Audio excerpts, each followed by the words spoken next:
Department hosts the Texas Natural Diversity Database, a statewide database of natural resources that is used for conservation planning and research. They also run the Texas Nature Trackers program, which allows citizen scientists to contribute data on plants and animals through an online iNaturalist platform. The 1,300 species in Texas that are declining or rare are considered species of greatest conservation need, and iNaturalist data for these species that meet certain criteria can be moved into the Texas Natural Diversity Database. To support iNaturalist data collection by Texas Master Naturalists, the Texas Parks and Wildlife Department started a camera trap loan program. Applications targeting SGCN mammals are given priority, and all data are to be shared with relevant Texas Nature Tracker iNaturalist projects. As you know, Texas Master Naturalists are trained volunteers that provide education, outreach, and service dedicated to the beneficial management of natural resources and natural areas within their communities. I am in the Goodwater chapter based in Georgetown, and Kathy is in the Capital Area chapter based in Austin. In 2019, the Goodwater Master Naturalist chapter was the first to submit an application to the camera program with swamp rabbit, Civet aquaticus, as the SGCN mammal target. In phase 1, 10 Reconyx Hyperfire HC600 cameras were set up at over 50 different sites in 3 locations. The Galt site is located in Bell and Williamson County border, and Berry Springs Park and Reserve and Rivery Park are located in central Williamson County near IH-35. These pictures show... Excuse me, Mike. Yes. Could you slow down a little bit? Okay. So that we could absorb the great information you're sharing with us. Thank you. Thank you. These pictures show a phase 1 game camera, the custom stand that I made for each of them, and how the cable lock was used to secure the camera. I also created a specific project in iNaturalist for phase 1, which made it easy to keep track of the observations, species, and observers. This slide summarizes the project's phase 1 mammal observations. We had 27 species and over 2,200 observations, with raccoon, box squirrel, possum, armadillo, and deer as the top 5 species. Since swamp rabbit was the project's phase 1 SGCN mammal target, we will now provide some background information about that species and share some details about those observations. Swamp rabbit is an endemic species in the U.S. and ranges across the southeast. The overall current population trend is decreasing, and we are on the western edge of its current range here in Williamson County. Our 2 locations with confirmed observations can be seen just outside of this IUCN Red List range map. Civet aquaticus is the largest North American cottontail, and it has some distinctive field marks. Swamp rabbits also practice coprophagy, which is the reingestion of fecal droppings, just as other cottontails commonly do. The photo shows the difference between the first digestion pellet on the left and the second digestion pellet on the right. Swamp rabbits are associated with special habitat factors in wooded floodplains along lakes, rivers, and swamps. Fallen logs and other flood debris are used as latrines and are characteristic for this species. The latrine logs communicate information about territories, resource availability, and breeding status.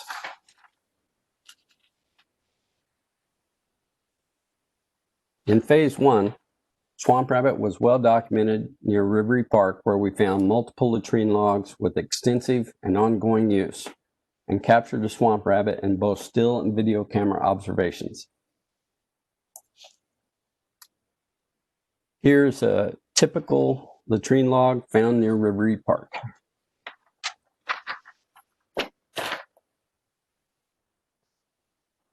Here's a nice image of a swamp rabbit near Rivery Park that was obtained with one of the phase 1 project cameras.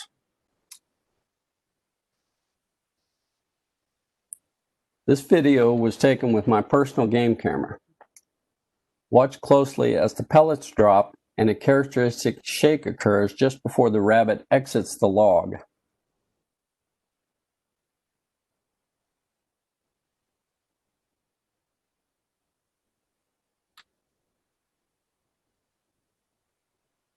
Those flashes that we see are from the project camera on the right side. These are infrared light and they're not seen by the animal.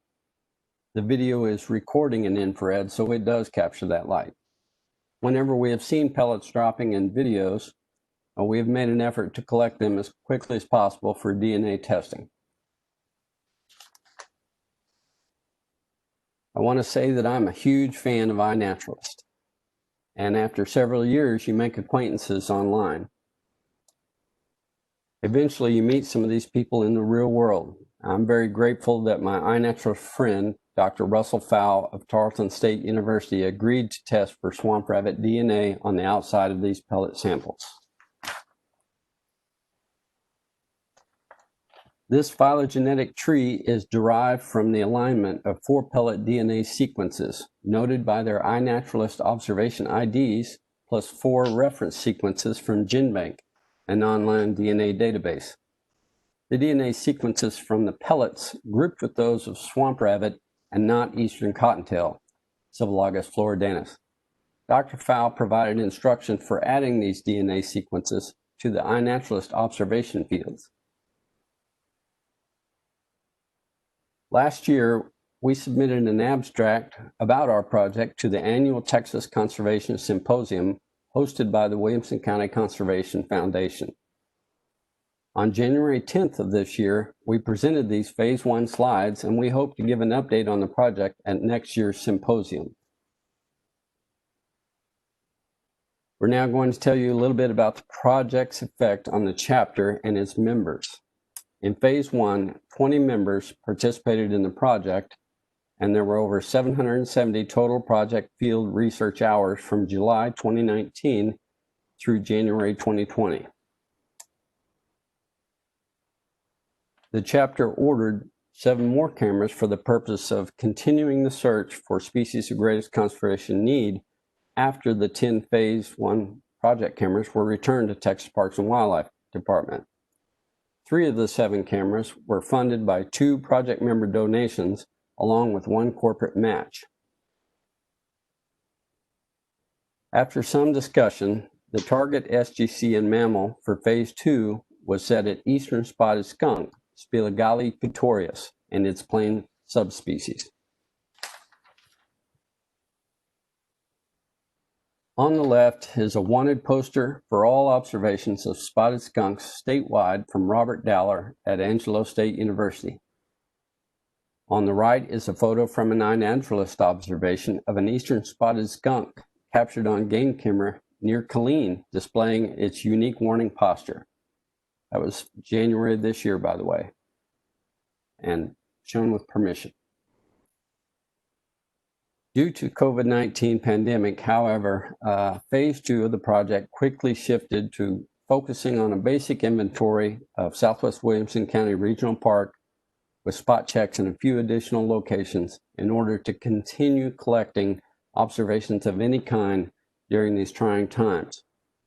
Williamson County Park staff also requested that we limit the number of people during each outing to the park. In Phase 2 so far, 6 Reconyx Hyperfire cameras and 1 Reconyx Hyperfire Pro camera have been set up at almost 90 different sites in 6 locations.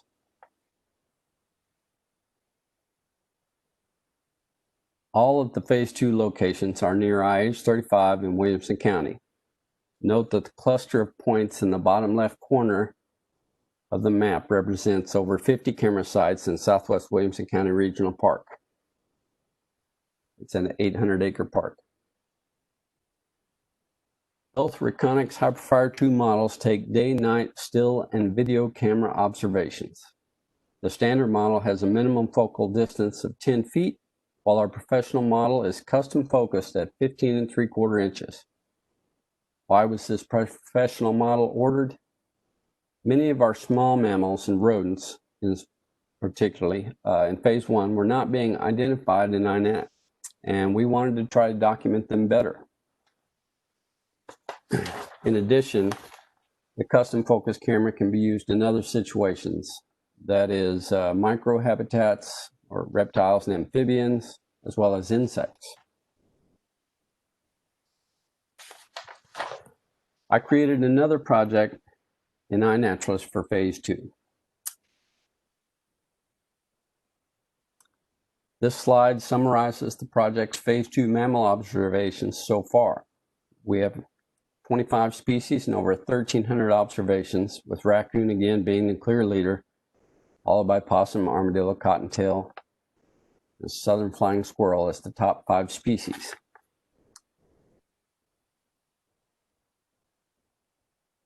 Videos can provide more information than still images, including interesting behaviors. Links to the following 10-second video examples were included in the appropriate iNaturalist observation. This ringtail was seen near Rivery Park.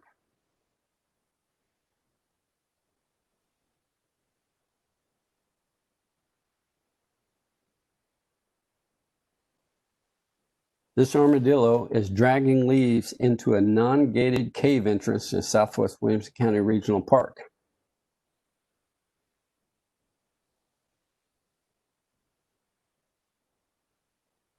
If there's time at the end, we can show more of these hidden slides and more photos and videos of some of the other mammals seen during this project.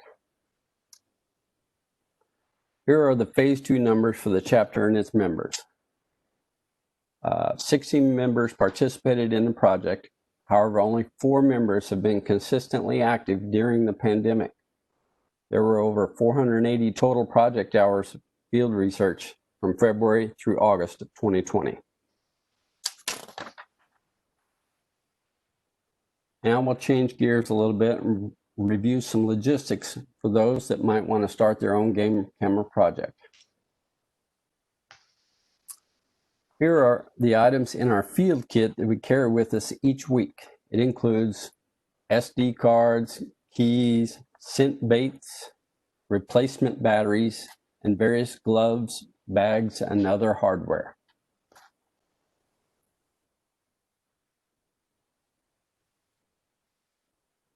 Before COVID-19, a large number of project members usually participated in the weekly walkabout.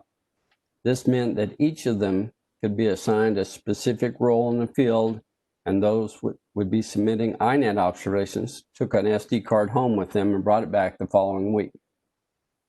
During the pandemic, one person was assigned to each camera, and they were the only ones that touched it.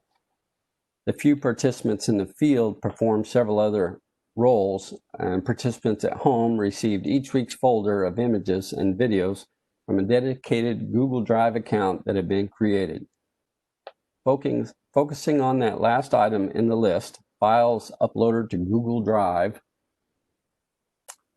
During phase 2, 2 free Google accounts were set up that come with 15 gigabytes of cloud storage, and the Drive portion of those accounts is used to share game camera files. Team members get an email with a link to the files, and they can download and process into iNaturalist. This process was developed due to COVID-19, but has turned into an opportunity that will continue even after the pandemic is over, because it facilitates accessibility for others in the chapter.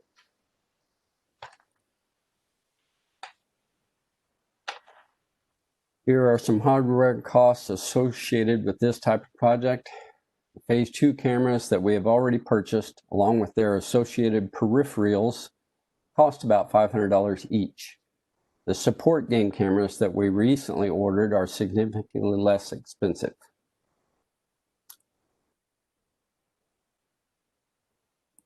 Here are some of the project's overall contributions so far. 3,551 mammal observations in the Mammals of Texas project in iNaturalist for 30 species. 41 swamp rabbit observations in iNaturalist, including DNA data. 15 North American river otter observations in iNaturalist. two locations with confirmed swamp rabbit observations are just outside this IUCN Red List range map. The iNaturalist ranges for Atwater's pocket gopher and southern flying squirrel were expanded into Williamson County. Thorough surveys of various habitats in 2 county parks were conducted throughout the seasons. Eastern spotted skunk and its plain subspecies have not yet been observed in 138 sites in Williamson County where game cameras have been set up. However, negative findings are as valuable data to researchers as positive findings. And finally, a summary of Phase 1 was presented at a local conference. We look forward to the day when we can get together like we did at the beginning of the year. It seems so long ago. Our final slides include our future plans,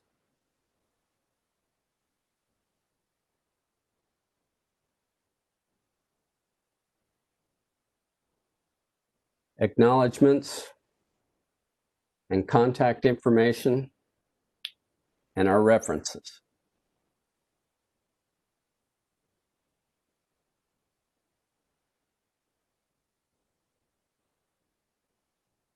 Thank you. Are there any questions?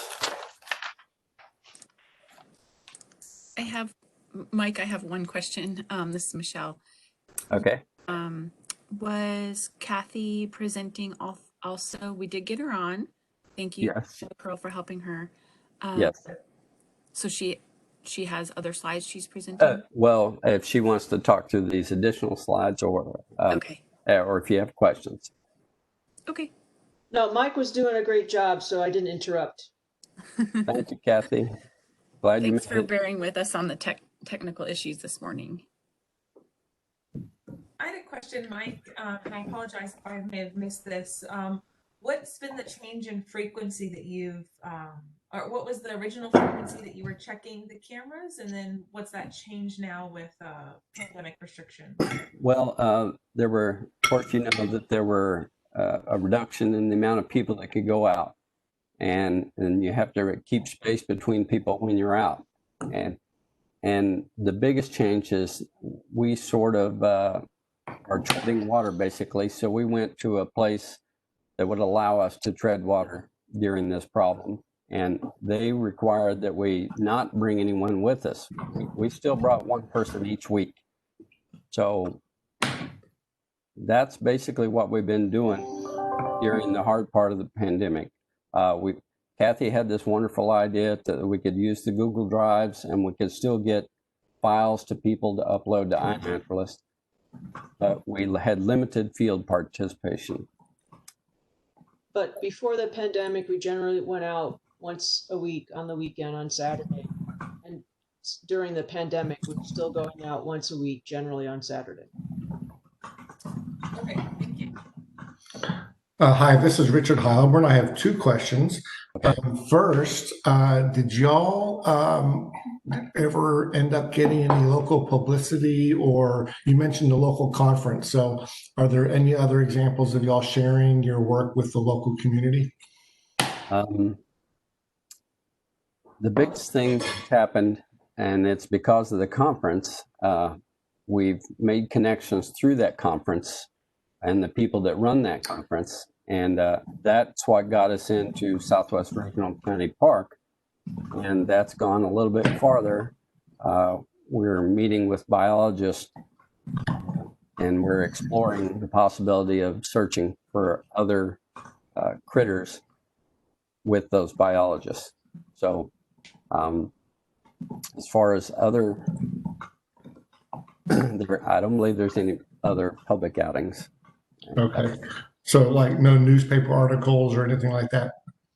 No, we definitely don't want to advertise where our expensive cameras. Right. In fact, the iNaturalist observations go in as obscured instead of the default, which is geoprivacy of open.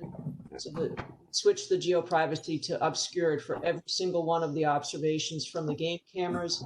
And even if we are out in the field and we come across a snake, we'll take a picture of the snake, but because we took that picture near where the game cameras are, even though we're generally moving them around so frequently, the game cameras generally aren't in the same spot for more than 2 weeks. Usually they're in a spot for 2 weeks. But we're obscuring all of those observations, so only the project curators and the system know exactly where that point is. Richard, did you have another question? I did, and thank you for answering that question. So one of the things that kind of plagues us researchers that use trail cameras is the ability to identify these small mammals. And so you did a great job of explaining how you identify the swamp rabbits, but I'm curious about the Atwater's pocket gopher, and also how comfortable are you identifying these swamp rabbits when you get just the nighttime shots, that you don't have the cinnamon coloration and that kind of stuff? Right. Could you speak to identification of the small critters? Okay. In reference to the swamp rabbit at night, it's associated with a known latrine log. And if the rabbit is on the log and you're collecting pellets that later provide DNA proof, we're pretty confident about that. And Dr. Fowl has helped out with identifications of our observations. Also, the hind foot length of Civilagus aquaticus is greater than 100 millimeter, and Civilagus floridanus, it is less than 100 millimeter. I think the mean average length is 93 millimeter for eastern cottontail. The mean average length of swamp rabbit is 104 millimeter. So I made these 100 millimeter scale bars and attached them to the side of the logs. And some of the observations show the rabbit on the logs, and it gives you a comparison of the 100 millimeter scale bar to the hind foot length. Regarding the Atwater's pocket gopher, those observations went in by taking pictures of their mounds. They have distinctive mounds with distinctive entrance holes. And we actually don't have a picture of an Atwater's pocket gopher, but we have a picture of its mound. And again, Dr. Fowl confirmed those observations for us. It's the geographical location for different species. So it's the sandy soil. Yeah. Thank you very much. I think there was another part to your question. So Mike, do you want to scroll forward and show them the hidden slide of your bucket cam? Yeah. So we have some hidden slides in this presentation because we weren't sure if we we're going to have enough time. So Mike's getting to the bucket cam he built. All right, so we had a lot of rodents that we couldn't see or couldn't get ID'd. Of course, with the regular game camera, they're pretty blurry at 4 or 5 feet away or less. So we bought a professional camera and had it custom focused to 40 centimeters, and we mounted it inside a 7-gallon bucket, which gives you about a 20-inch distance to the floor of the bucket. This bucket is actually upside down, and there's scales that show length, tail length comparisons to the body length. This still gives you a great dorsal view, but as Dr. Fowl explained to me, you really need to roll the rodent in your hands and look at the dentition. I tried getting some various baits up on the sides to get the critters to chew on them so I could see the sides of their teeth. That wasn't very successful. And we used bird seed or sesame seeds in this, and that was pretty much a disaster because the mice like to fight. So we stopped doing the bird seed. Any kind of feeding, we use scent baits only now. The bucket camera is a great idea, but it's still limiting. All you get is this dorsal view. The camera, however, is really useful in other things. I've made a track plate enclosure. Of course, the mammals walk through the carpenter's chalk at the beginning, and then across contact sheet paper that's reversed. And there's a scent bait canister in the back, and to and from the scent bait canister, they leave their tracks. You can see how it's all opened up for working, processing on the left, and in the right image here, it's how it looks as the mammal goes inside. And that's the camera that looks straight down. That's the close focus camera. So here's a ringtail inside and a close focus camera, and his tracks are on the right.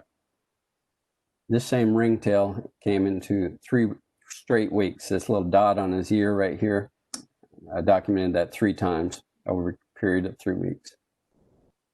Here's a raccoon stepping on a track plate, and he's smelling the scent bait canister. As he walked through the chalk, he left his tracks on this contact paper. Again, we use cooking extracts mostly. Sardine oil is wonderful. A lot of mammals go crazy over that. All right. Any other questions? I had one final question. You mentioned the recruitment rate for new members. You know, one of the milestones for the Master Naturalist program is encouraging new members to get involved with these long-term projects. Can you talk about, I know we're in a difficult year, but what you guys are doing to recruit members or planning to do to recruit members from your local chapter? Oh, no problem. Each, Goodwater has 2 training sessions a year in general. And each time I'm there in the project fair and I'm selling my project. And there's always a good enthusiasm, lots of interest. And each training session, we gain new members, new interest. Now, of course, this spring was a little different.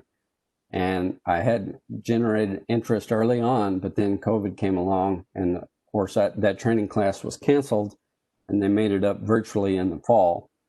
But we actually have a turnover of new people each time. And Kathy just finished a 2-hour virtual meeting explaining how we do the file uploading to some of those new people last week. So we gave a 1-hour presentation at last month's monthly meeting virtually, and we offered to train new people to help out in the field. They were to contact Mike, and also train new people to help out with the iNaturalist observations by getting the link from the Google account. And so we had 2 people volunteer to start getting into the rotation to come out once a week in the field with us, and 3 people, one of them was from the spring class that got kind of aborted. So one of them's from the spring class and 2 others are longtime members, and they've offered to help with the iNaturalist observations only from home.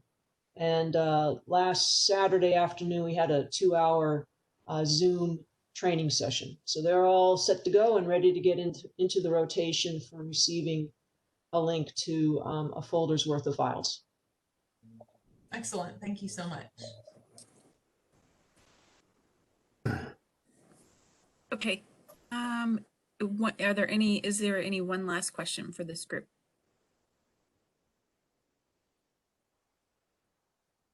Todd, you're muted.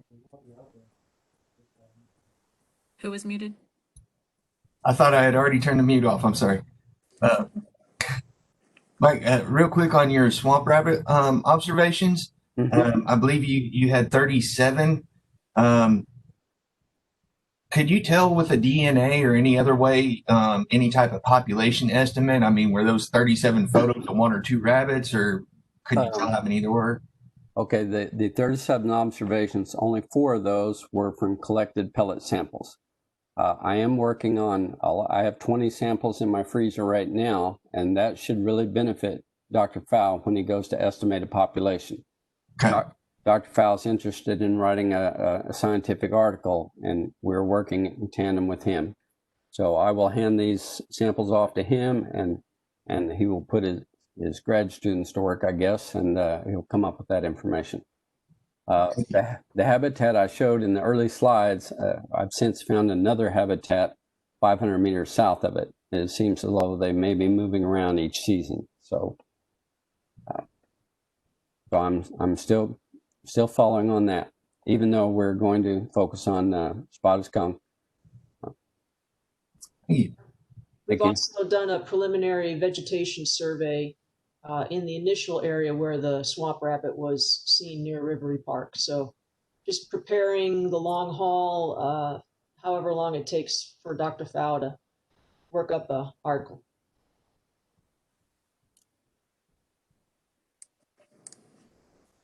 Okay. I'm going to stop sharing. Yes, thank you Thank you. for bearing with us this morning. Thank you for your great presentation. I did give this just a couple minutes past 9:30 because of the tech issues we had this morning. So No problem. thank you for bearing with us. Are you going to want us to send you this file? Or it's recorded. That'd be great. I am recording it, but if you have, if you want to save your presentation as a PDF, send it to us. We can get that so others can be reviewing it throughout the meeting as well.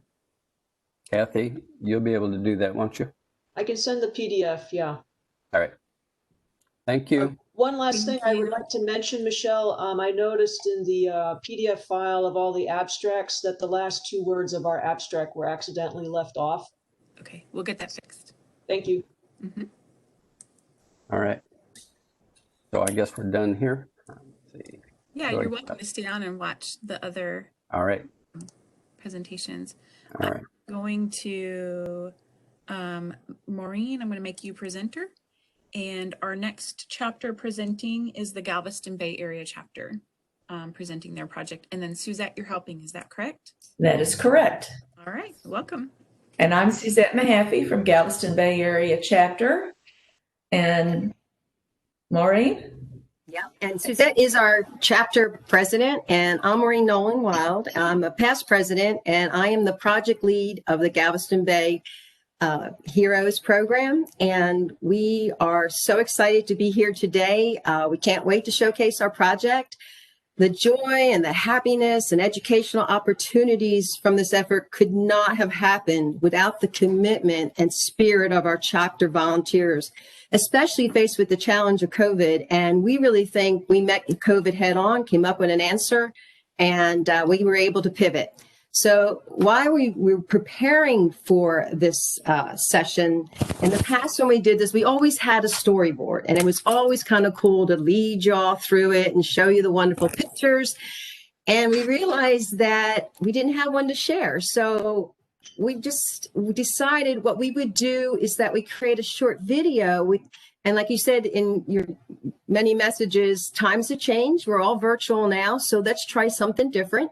So our storyboard is a video. So I'm going to share that right now. Share video. I'm going to go down here. Like that. All right, let me make sure it's shared. Share video. Okay, I think I'm going to do it. Just a second. Are you seeing that? No. Not yet.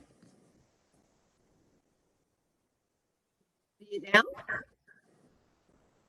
No. Oh, So hold on. press share first and then select the window that you're Okay, in. let me go back. Sorry, we're used to Zoom and this is so different for us. Okay, I'll do share. I'll share this, which is video. I hit that. There we go. There you go.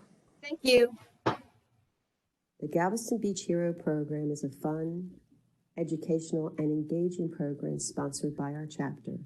It is presented to students in grades 1 through 3 at underserved schools in the Galveston School District. This program is totally funded by our chapter.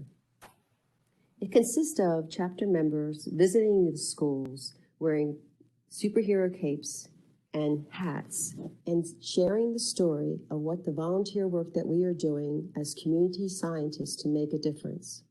During the program, our chapter members engage the audience, ask the students, who do you teach and what do you learn?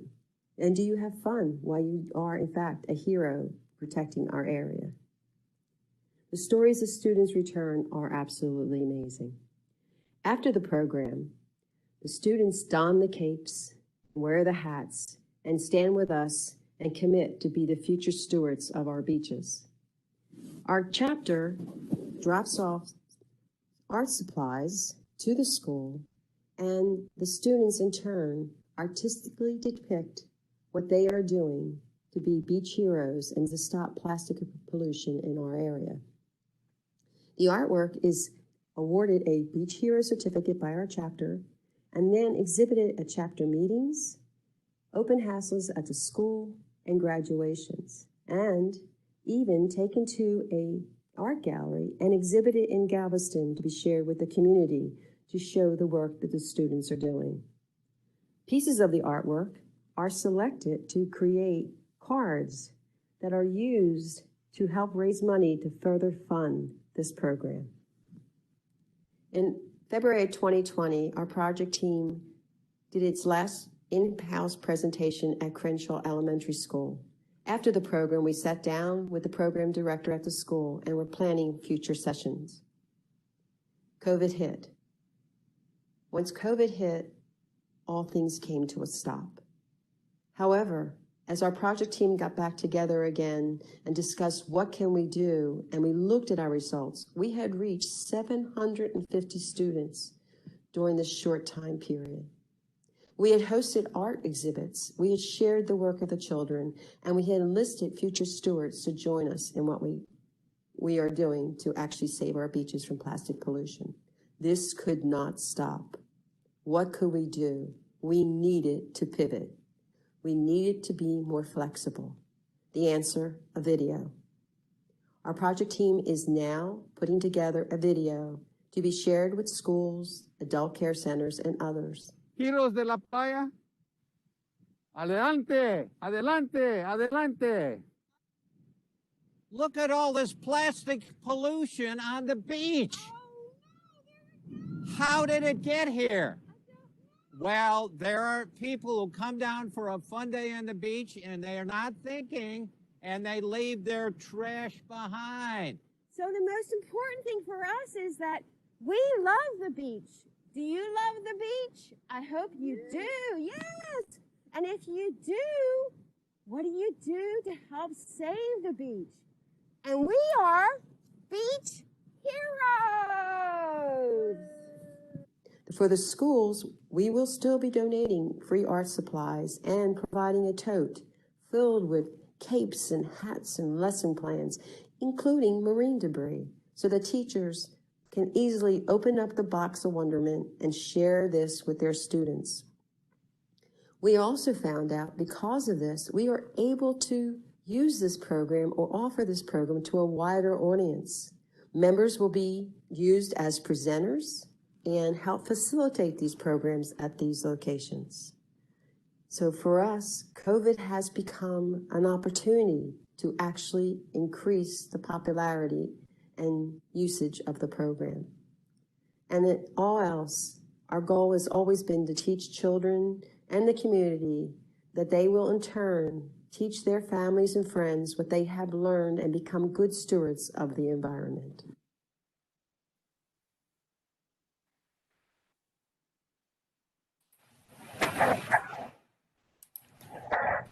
So I'm going to turn it over to Suzette now. Okay. And in the past, when we've done these presentations, we have had a brochure.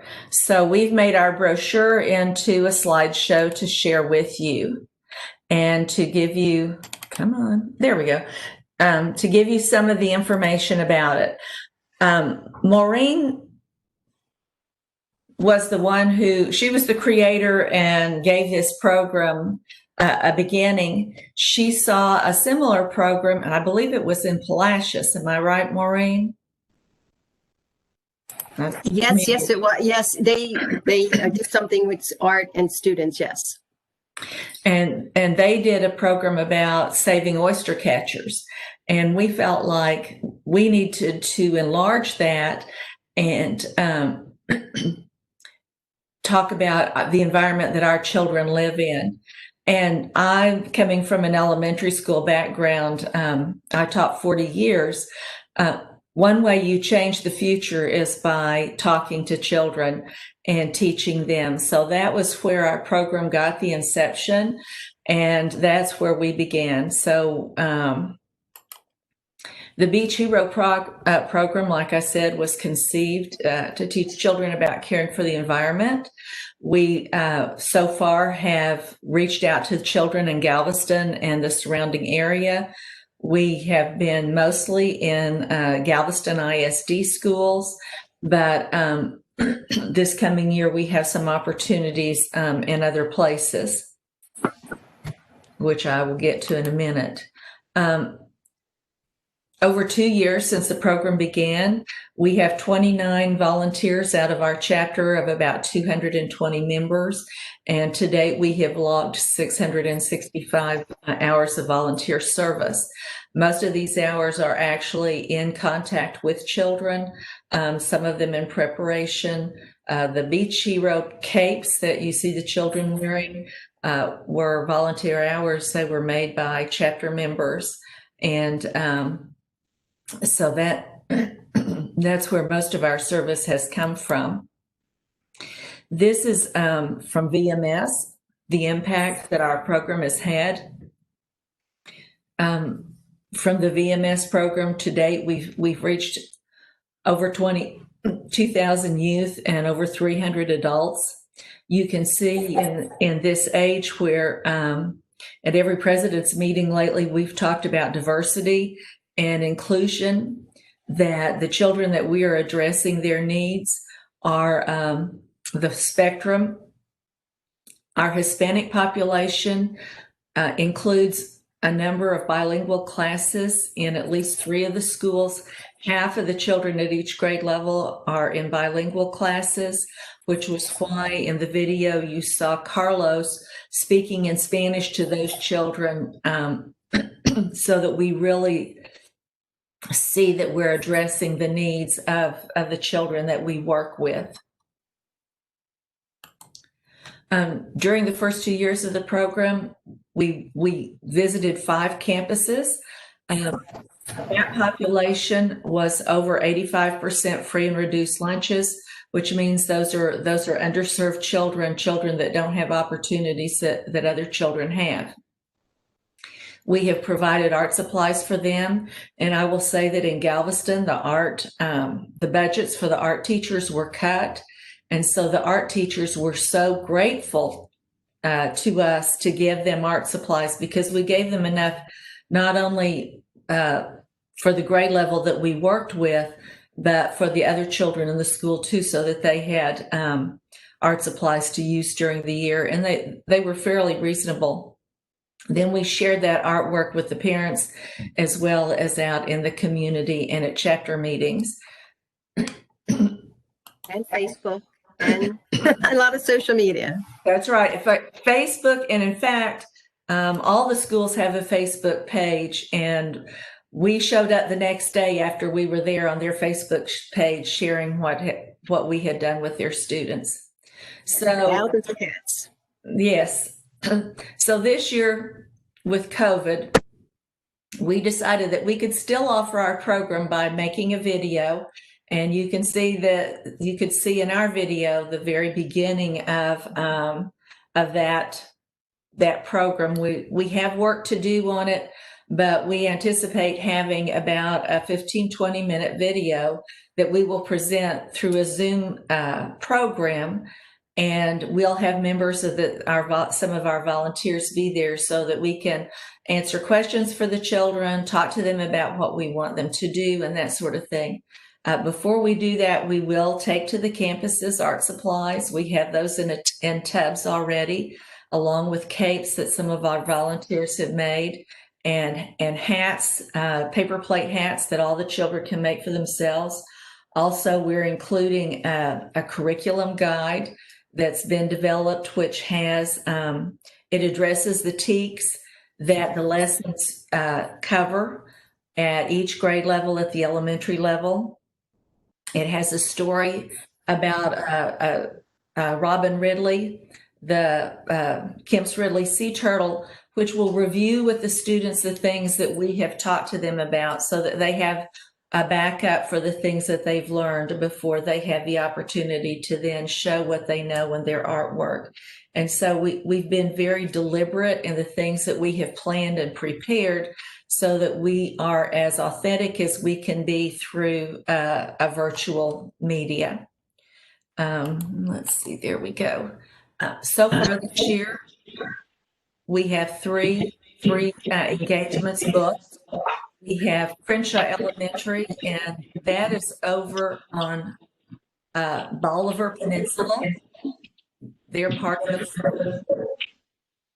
Someone needs to mute. Yeah. Okay. Crenshaw Elementary is over on Bolivar Peninsula. They're part of the Galveston ISD school district, and they are a pre-K 4 through 8 campus. We have the Sunshine Center, and that's an adult daycare for adults who have educational needs. They would be what we would call life skills children if they were in the schools, where they would be like self-contained special education. And then the Islamic Center, which I believe is up in Webster, they have groups every weekend there that they do programs with, and so we're going to be part of their program one weekend.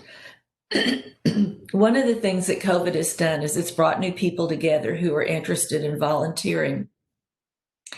This year, when our new class had to go virtual, at one of their meetings, Maureen and I did a presentation to them about our Beach Hero program, and we have had people who volunteered from the new class join our group.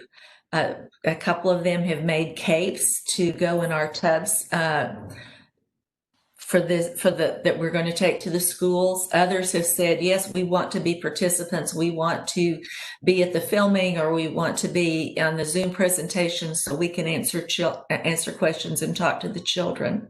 One of the things that we've been really pleased with is so many of the men in our chapter have volunteered to be part of this project, and they're really great role models for the kids because they get right out with them and talk to them.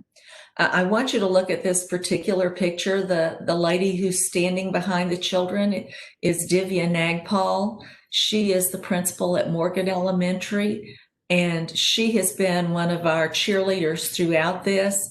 She was the first one to say, yes, please come to our building. Please work with our children. You're always welcome. We worked with second graders the 2 years that we have been at Morgan. The first morning we were there, we were in the cafeteria, and we were the first thing up in the morning after school started. And before school starts, 4-year-olds are in the cafeteria eating breakfast. And they were very distraught that they were not going to get to sit and share the program with the rest of them. They're crying. But they were so cute, asking us questions and what were we going to talk about and why this was important. So we have lots of opportunities to share when we go to campuses. We feel like this program is adaptable to any chapter across the state. They just have to figure what kind of environmental needs are in their area, or what particular issue that they want to share with children, because this is an opportunity to teach children, and anything that is of value to your chapter is of value to teaching children, because they're our legacy. They're the ones who are going to come behind us and have effect on what's going to happen. Our budget started out at about $250. It can certainly be less than $500, depending on how much you want to spend on art supplies and on props to wear. We have received money from the chapter. We're one of the line item budget items, but we have received donations. Lots of people have been more than willing, when they found out what we were going to do, to give donations to help with this project. And then we sold the cards that we made that you saw in the video, and all the proceeds from those card sales go to support the work that we're doing with children. And basically our budget is to help the children. We don't spend for us, we spend for them. Our impact in the program will be measured as children help to change attitudes and behaviors towards the environment. And one of the things we talk to them about is sharing what they learn with their brothers and sisters and family. This particular picture was taken at Oppie Elementary at their Ocean Discovery Night. And this child is with her mother and her grandparents. And so they learn too as they come out and they see what the children are doing, and as we share our program with them. And we feel like we've touched the lives of lots of people by doing this. The project is both educational for the children, but it's a lot of fun. I can tell you that the joy and the passion that the volunteers have is amazing. When Maureen and I have talked about it, we said if no other program has passion, this particular one does, because it truly touches the hearts of all those who participate. And that was one thing that we noticed when we did our presentation to the new class, was they were like, oh, this is something I want to be a part of. This sounds like something that really appeals to my sense of reaching out and educating the future and leaving something behind me. This is our contact information, and we're certainly more than happy to share what we have done with others. We feel like our program has been outstanding and has really met the needs in our particular area. And when we look at our mission statement about outreach, we feel like this has been exactly what our outreach statement has said. So that's the end of our PowerPoint. There's one.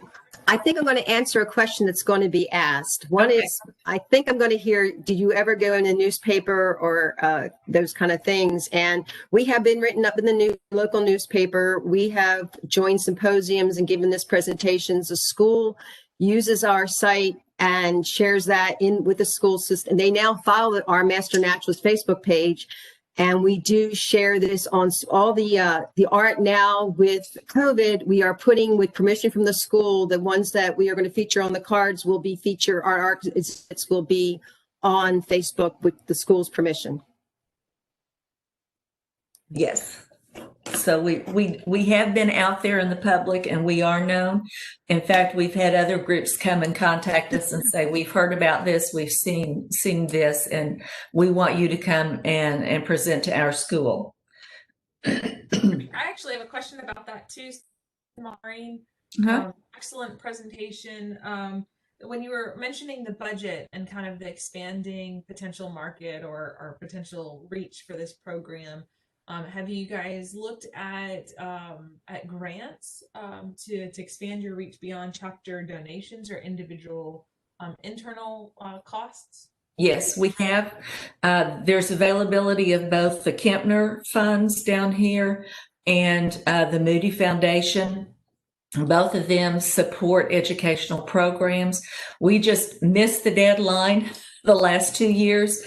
And well, actually, Suzette, I did contact Kempner, and what Kempner said this year, because of COVID, they were only going to stick to organizations that were in dire need of financial assistance. Okay. And but that we were more than what we totally qualified, but they asked me flat out, can you afford to do this year? I said, yes, we can. And they said, we really ask you hold off for another year. Yeah.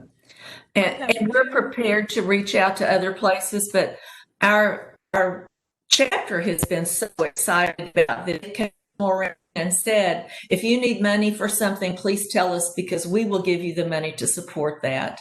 That's how supportive they are and really engaged that they are in this project. They just believe in what we're doing. And so money has not been an issue to date. No, we had somebody, we don't even know who it is. Someone showed them the cards and they came back with $100 bill because of what we were doing for the children in the area. I have 2 questions for you. One, were you required to provide art supplies per student this year? I know that's one of the things at my school, like nobody can share stuff. But my kids have to have all of their supplies at their desk. So did you have to, was there an extra expense to provide for something like that this year? Was that an extra expense or requirement? No. Right now the schools are they have so few students, we give them enough that they can parcel them out and give each student like several things, and then they clean them between classes and use them. So that's not been an issue this year. And Crenshaw said that what they were going to do with the kids that are virtual, they will have a pickup point for them to pick up the art supplies and return them. We will, so that's what they want to do. Yeah. Okay. My other question for you is, you talked about the changes in behaviors and attitudes of children, and how the children's behaviors and attitudes in learning affects the behaviors and attitudes of their parents. So that is a huge whole body of research. And I wondered, what is your chapter's plan on monitoring that or evaluating that at your local level? Okay, one of the things that Maureen and I and the rest of the group have talked about this year is asking them each to make a pledge, and each student in the classes pick what their pledge is going to be. You know, when I go to the beach, what am I going to do in order to protect that environment? Am I going to take back, haul out, and we have signs along the beach that said, haul out what you've hauled in, take home what you brought with you. Another thing that we talk to them about is taking their fishing line and recycling it in the tubes in our area, because that's one of our other chapter projects is the fishing line recycling tubes, and asking them, when you go with your parents, will you be sure and find a tube and put your fishing line in it? So we want to ask them to make specific commitments to things. And we talked about this project in our monofilament or recycling project. And one of the things we talked about is it's very hard to change adult behavior. It's much easier to teach the behavior to a child. And very often a child then will say to their dad, if they're fishing with them, you can't drop that on the ground. That's going to kill a turtle, or that's going to hurt a bird. So we feel like one of the ways that we can affect change even in adults is by the learning that their children, because they will speak up and say, no, you can't do that. That's wrong. And children are very black and white in their thinking. If this is wrong, it's wrong. It doesn't matter if their parents do it or if their neighbor does it or who. And so that was part of our thinking in this. And like I said, this year, we want, one of the things we're going to encourage them to do and put posters in the tub so that they can make a pledge that these are things that they can do when they're out in the beach environment in order to help protect the. And to add to that, one of the things I think, Michelle, you said about tracking and see if they are accepting that behavior, we're going to ask them when we go back to the art and to some of these students, we're going to be revisiting them and ask them to artistically depict what they have done since we last visit. So to me, when we talk to the students and give these presentations, we always ask, who do you teach? And they tell us, we go home and we tell the stories to our parents and to our friends. Well, we want to just also hear through their art, have them show us what they've done this last year, that when we came to visit, what have you learned and what have you put in place? So that's it. Okay. We do need to move on. I know we're just running about 2 minutes behind due to our tech issues this morning. So thank you, ladies, for your project presentation. Thank you. Thank you. And we're going to move on to the Hill Country chapter, which is next. I have Rachel and Victoria who will be presenting the Hill Country chapter project this morning. And Rachel, hold on one second. I'm going to send presentation permissions your way.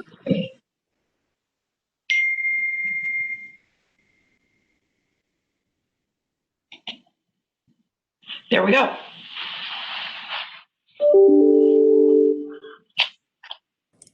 Okay, and if you have something to share, just use the share button.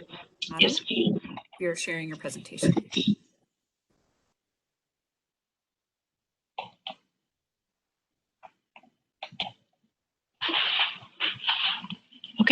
Are we ready? Yes, ma'am. Okay. Well, my name is Rachel Thompson, not Robert. This is my husband's computer, and I couldn't figure out how to change the name. I am from the Hill Country chapter of the Texas Master Naturalist, and our project is called the Pollinator Garden Assistance and Recognition Program, or PGARP, as we affectionately call it. This program was conceived by Pam Leinert of Kerrville in 2016, about the time that Parks and Wildlife was putting out this pollinator conservation plan, and a company of all of these different organizations. There had been a decline in the numbers of pollinators, and 30 native pollinator species had been added to the species of greatest conservation concern by the Texas Parks and Wildlife. Pam had just completed the Master Naturalist course in November of 2015, and so coming out, her focus was on native plants and pollinators. Our chapter consists of 10 counties in the heart of the Texas Hill Country. We are in the middle of the monarch's migratory path, the Texas Funnel. We're also in the middle of an area of rapid population growth, leading to destructions of thousands of acres of native habitat every year from construction projects. In addition, oak wilt continues to devastate our live oaks, as you can see on the bottom right. Overgrazing and overbrowsing by domestic animals, goats in this photo, white-tailed deer, and a whole host of exotics have also been destroying our native plants that the pollinators depend on. And many of the people moving into our area are not from here. They're from out of state or from very different parts of the state. So they know little about our climate, about our soils, and about our hill country plants. So the need for this project is pretty clear. People need to be educated about the hill country environment and the consequences of losing our plants and our pollinators. They need to be encouraged to be part of a solution of a rapidly worsening problem. So the goal of the project is to promote creation of native pollinator gardens, particularly in urban and suburban areas. We cannot return the land to the way it was before the subdivision was built, but we can still plant native plants and create pollinator-friendly gardens in the yards of that subdivision. This program aims to do that, one garden at a time, with face-to-face interaction between the property owners and the volunteers, educating, assisting, and recognizing the efforts of those who are changing the properties to support native plants and pollinators. A secondary goal is to recruit new members to our Texas Master Naturalist program and to the Native Plant Society of Texas. Pam's idea became a reality when Richard Coleman, who had worked with her on a pollinator garden at the Kerr County Courthouse, took the idea and turned it into the project that we have today. He and his team spent months in late 2017 and early 2018 planning protocols, developing a web page, and printed materials. This is our web page, which is embedded within the Hill Country chapter website. During this planning phase, they decided to approach the 3 Native Plant Society chapters in our area, Kerrville, Fredericksburg, and Bernie, about collaborating with us on the project. All chapters agreed to join the effort. The materials that they produce are these. There's a rack card, which we place around our communities to generate interest and to advertise our program. They also created the recognition sign that is placed in yards of people who've met our criteria for a recognized pollinator garden.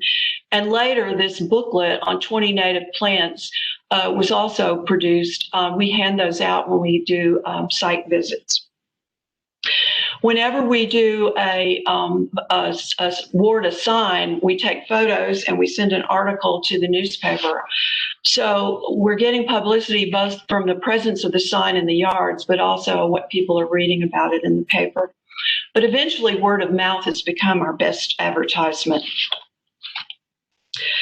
A volunteer packet was also created.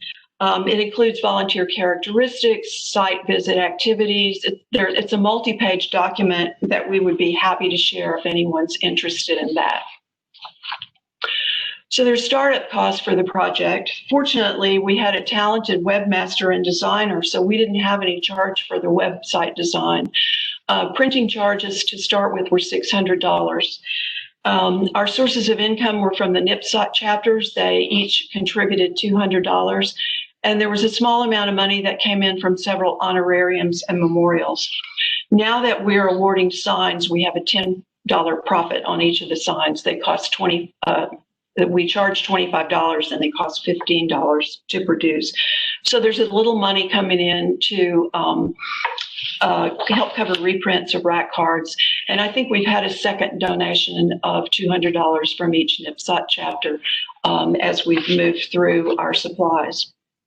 So now I'll tell you how the project works.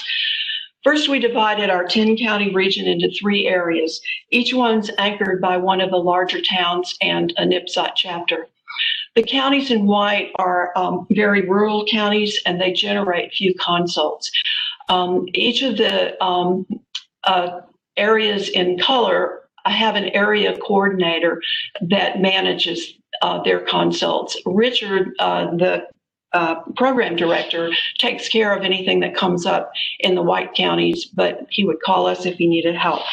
When he receives a request for a consult from the website, he sends it to the appropriate area coordinator. The coordinator contacts the property owner and assembles a team, usually 2 to 4 people. Sometimes we'll have a few more, but we require at least 2. They do a general survey of the property and make a list of existing plants, all of the native plants, the non-natives, and any invasive plants that are there. We take photos of the property. The owner is educated about the needs of and the threats to pollinators, including indiscriminate use of pesticides, fungicides, and insecticides. They're also taught about native plants and their symbiotic relationship with pollinators. Once the site for the pollinator garden is chosen, it's assessed for sunlight, soil, terrain, and water. Is there water available to help get newly planted plants watered in the beginning, and how vulnerable is it to deer? We come up with a list of plants appropriate to that garden site. We also give the owners information about Master Naturalists and the Native Plant Society. The visit usually takes us about 2 hours. A written report, which contains all the material discussed with the owner, along with 2 plant lists and other recommendations, is sent to the property owner and to the project coordinator. This written report often takes longer than the site visit did. During the COVID shutdown this spring, we had anticipated doing virtual visits with videos sent from the owner. However, we had no requests during that time, so we didn't get to try it out. Currently, we wear masks and we practice social distancing, and all of our visits are out of doors. Numerical outcomes are easy for us to compute. We had 88 garden visits, 22 recognized gardens, and we gave 24 community presentations. We did have some trouble capturing the number of our property owners that got involved with either Master Naturalist or Native Plant Society, but I have an idea about how to do that, which I'll mention later. The intangible outcomes are more difficult to calculate, but they're probably the most important. Things like changes in attitude about gardening and what gardens should look like, and influences that our owners have on others around them. I'm going to show you some before and after photos that illustrate some of the changes in the gardens we saw, but also how some of the gardeners began to think differently about their gardening. This property was our very first garden visit. The owner wanted a pollinator garden, and he had chosen this site on the left. He had planted pentas and zinnias because he had read that those were good pollinator plants. You can see that he was also very neat. He had all the little rocks lined up and all the plant signs out. We talked to him about natives and why they were important, and we recommended some plants for him to add. When we returned 2 years later, this is what we saw on the right. He had taken out all the little rocks and almost all of the little signs. He had taken out all the pentas and the zinnias and had planted native plants. His only sign was this Texas license plate that said native. This is another before and after of his property. His property didn't stop at the fence. It extended beyond this flat area down a slope and to the drainage you can see in the background there. He had taken out the understory and he had rocked off some garden areas, but he was having real trouble getting anything going because of deer and the shade.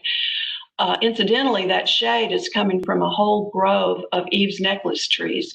He had no idea what he had back there, but he was excited when we told him about it.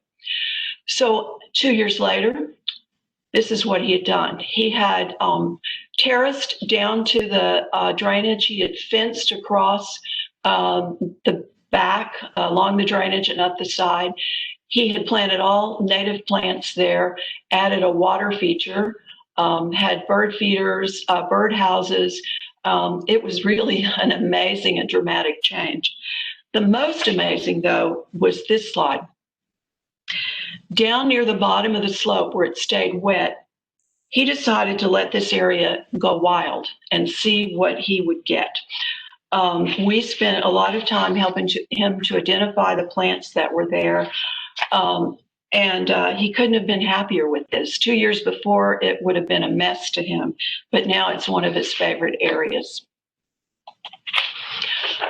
This property is also one of our consults. It's a smaller subdivision lot that has a drainage across the back as well. Her property goes up a rocky slope to this back fence. She had moved from Houston and she calls the rocky slope her escarpment. She decided to work on that area first because it was the most messy in her yard.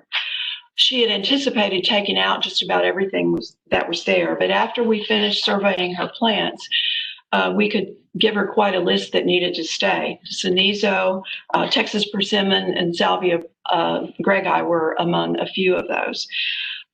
So she removed the less desirable plants. She scattered a few wildflower seeds, and she ended up with what you see on the right. This fall, it was beautiful. She's now going to start on another part of her yard and make sure she checks for natives before she starts pulling things out. This woman did join the Native Plant Society, and now she's the incoming president of the Bernie chapter.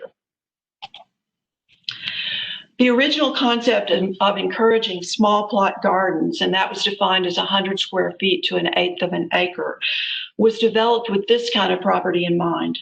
It was a new subdivision home which had been built on a lot that was totally scraped clean. It was landscaped with Bermuda grass sod, a couple of trees, and some shrubs. The backyard was fenced with a privacy fence and has the Bermuda grass as well. This kind of consult is relatively easy for us because of the small size and there are no established plants to work around. We did see properties like this, and they are probably the most important that we have because we're trying to replace some of this that was taken away. There's some verbena coming out in that lot, by the way. We did see other properties, though, different kinds of properties that surprised us. And they've shown us that we need to be a bit more flexible about our guidelines, particularly the size parameters. This property was approximately 1 acre. The owner had cleared it. It was a cedar break, and she had low fenced it. She let her dogs stay outside so the deer stayed away. The following spring and summer after she cleared it, this is what showed up. She had an amazing abundance of wildflowers. She hadn't planted any of it. We identified plants for her, including some non-natives that needed to be removed. We recommended adding milkweed and a water source, and we declared this a recognized pollinator garden. Marking off 1/8 of the area just to qualify for our program didn't make any sense. We were thrilled that she wasn't planning on planting a Bermuda grass lawn in the midst of this. The next property is also a 1 acre property. It's a subdivision lot, and it has a fence around the backyard, so it's protected from the deer. This is a view from the back fence to the back of the house. And this is from the back of the house towards the back fence. There is an easement across the back, so we always point out to owners they need to be careful about this kind of thing when they're planning on digging and planting. All of the understory had been cleared from the oak trees, except maybe one frostweed way over here on the left. The Bermuda grass was not doing very well in the shade. The woman wanted to use native plants and have a pollinator garden, and her husband didn't want to mow anymore. So we had several ideas that we suggested. They could have a wildflower meadow or a pocket prairie. They could create a shade garden, or they could replant some understory. But the projects just seemed overwhelming to them. They were so large. So we found this spot inside their picket fence in the backyard and suggested that they start out small. They could expand this and make it bigger. They could take out the non-natives and add more native plants, including milkweed beneficial to pollinators. And after they completed this, if they were getting really interested and wanted to proceed with another project, we would be happy to return and help them with that. Sometimes big is overwhelming, and we found that property owners can be really relieved when we assure them they don't have to tackle the whole space at one time. So for those who might want to recreate the project, these are some lessons that we've learned. You need startup money. Having an attractive website and advertising material can generate a lot of interest in your property. You need dedicated volunteers, and lots of them with plenty of time. We have a pool of about 25 volunteers that we call on to use for our site visits. If we had been as busy this spring as we expected to, now in our third spring, we would have needed more.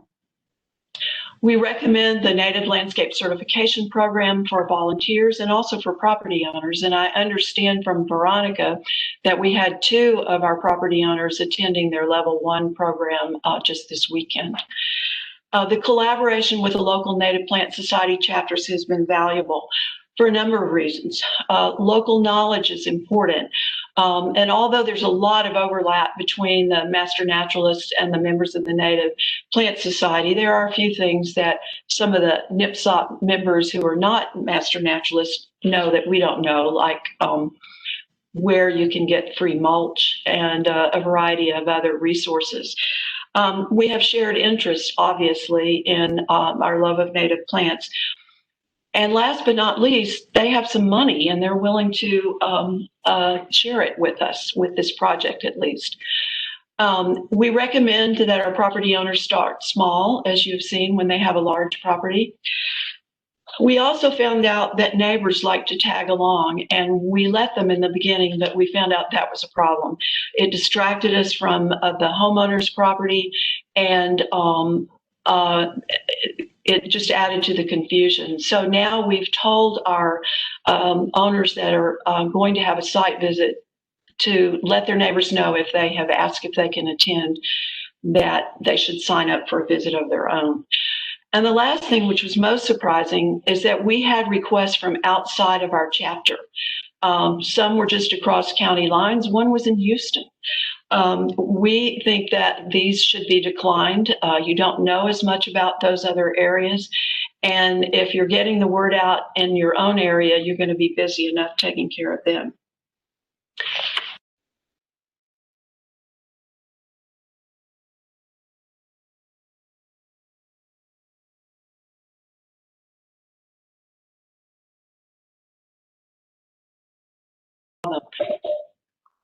Did I lose it?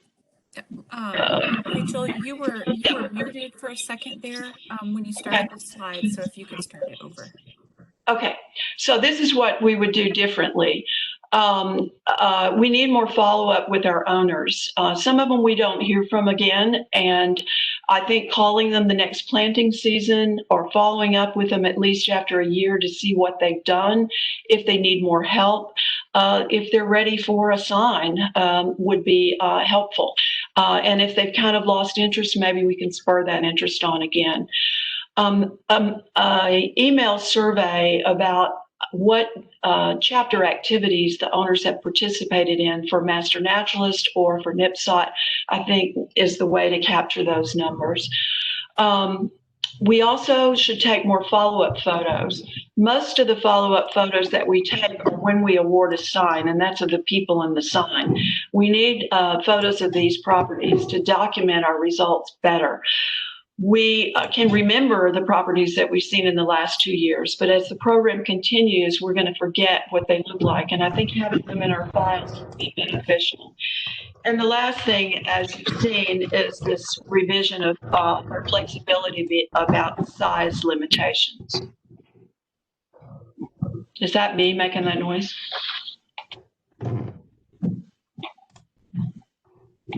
Okay, so in summary, of all the programs that encourage planting pollinator gardens and awarding signs for them, ours is the only one that we know of that provides face-to-face consultation with the property owner and verifies that criteria for the pollinator garden has been verified before the sign is awarded.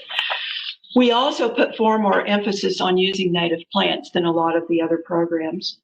By conducting our program in this way, we don't award as many garden signs as the programs that only list their requirements on the internet, but we know the people that we have seen have been well educated. They're extremely grateful for our time, and they're inspired to make a difference. We love this project. It will only end if there are no more volunteers. We enjoy meeting new people, seeing interesting properties, and sharing our enthusiasm for the plants and the pollinators. We also enjoy telling everyone about the Master Naturalist Program and the Native Plant Society. And finally, a quote from Pam Leinard, who started all of this. She didn't know at the time she conceived the program that her idea would become part of an effort to create Dr. Talamy's Homegrown National Park. And I have our website here. Okay. Questions? Thank you, Rachel. I have 2 questions from myself. Do you happen to know, like, what was the impetus to get this project started? What was the impetus to get it started? Yes. I talked to Pam about that. When she came out of the Master Naturalist Program, she started trying to get the city of town of Kerrville to let her put a pollinator garden somewhere. She had been hearing all about the I-35 Monarch Highway and thought that that effort needed to be moved laterally into our area. It took her almost 2 years to get permission to plant the garden, which she planted at the Kerr County Courthouse. She had volunteers that came and helped on Tuesdays to take care of the garden. And she told them, you know, this is not enough. We've got to get more people to start planting these gardens. And she threw out this idea of providing personal advice to property owners. And then Richard took that and ran with it and created the program. My second question, we have other chapters in our program that have expressed some interest in doing something like this. Would your chapter ever be open to training others and collaborating with other groups on maybe expanding this project to be something other chapters can offer statewide? Absolutely. It will work anywhere. And I think Richard actually talked to one chapter down in South Texas a while ago. They had asked him for information, and they were concerned that they weren't going to have enough people to cover their area. That's the only one I know that has talked to us about it directly. Well, and that was my question on how modular is this program? Is it really cut and paste to another chapter, or is it really, do you think your success has really hinged on the knowledge and enthusiasm of your individual volunteers? Well, I think that's the reason for the success. And if you have a chapter that's not enthusiastic about it, then it's not going to work. But if you have the people to do it, there's no reason you couldn't use it anywhere. I had a question, shifting gears just a little bit. You mentioned in your previous slide the things that you want to do different. Can you talk a little bit about what commitment you may currently require or are considering requiring for your landowners, if they're going to have a consultation, and what kind of maybe is there a landowner agreement that you have that they need to write or sign to move into this project with you guys? Can I ask Veronica to open up at this point? Veronica Hawk, she's part of our project and was going to be here for the questions and answers. We have not asked them to sign any kind of commitment. We have gone into it with the idea that we're going to educate these people. We're going to tell them why it's important. And most of the people that request the consult already have some kind of interest. But we've never discussed having them just to sign any kind of agreement or to commit to anything. We feel that every time we get into a property owner's mind, that we have the ability to impact their way of thinking, and they won't all follow through. In fact, I called one woman whose consult we had done. She had a smaller, more subdivision-like yard, and to see what had happened, because I knew she was interested, and she had moved away. So we do have people that we lose track of completely, but I think we should follow up with the ones that we've already seen and get some information about what they've done. I mean, we have 88 visits that we've done, and we've awarded 22 signs. So that's only a fourth of the properties where the people have either followed through and called us. 3/4 have not. It may be that they just haven't gotten in touch with us about it, but it may be that they're not inspired to continue, and maybe a phone call would help with that.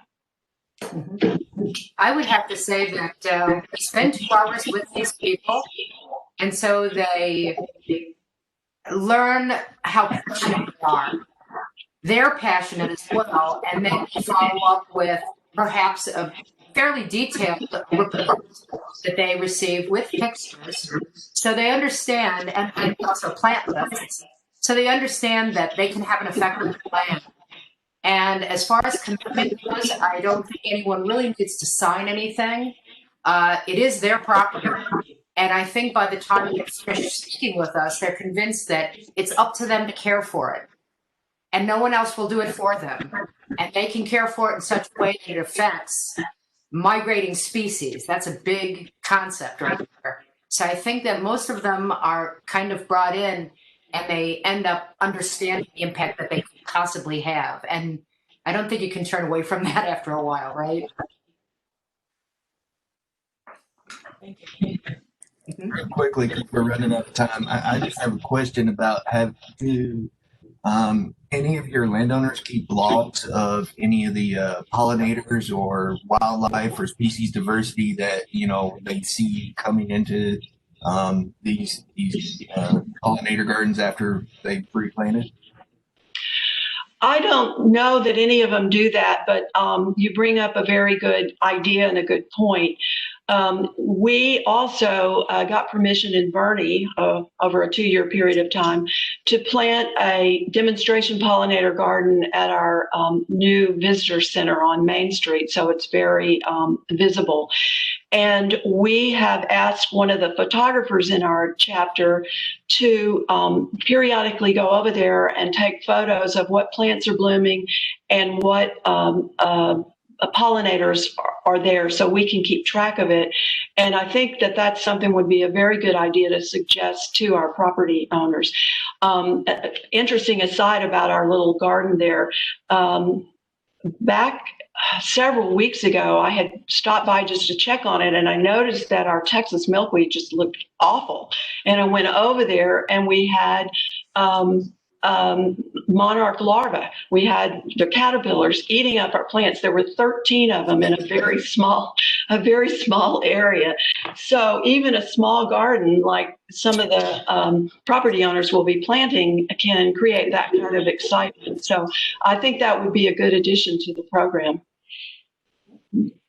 In addition, the report that we give them, each chapter or each group of people that goes out has their own take on how they respond to the consult.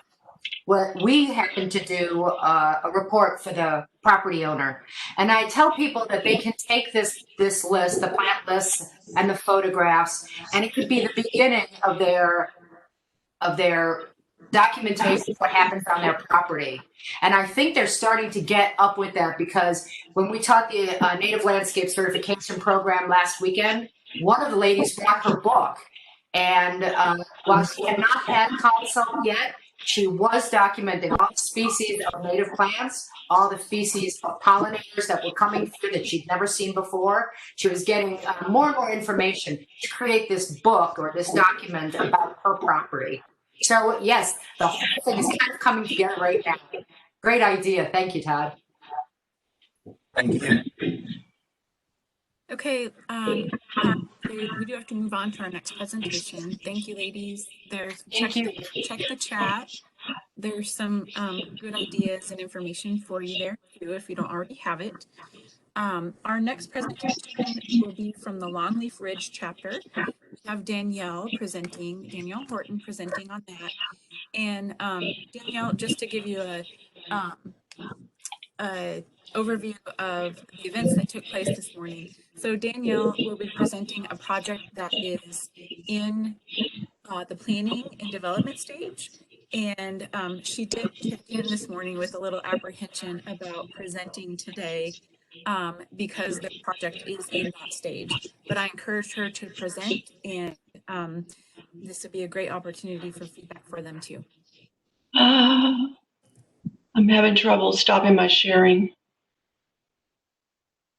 On the top of your screen, you should see a gray bar pop out of the ceiling. Yep. Oh, I got it.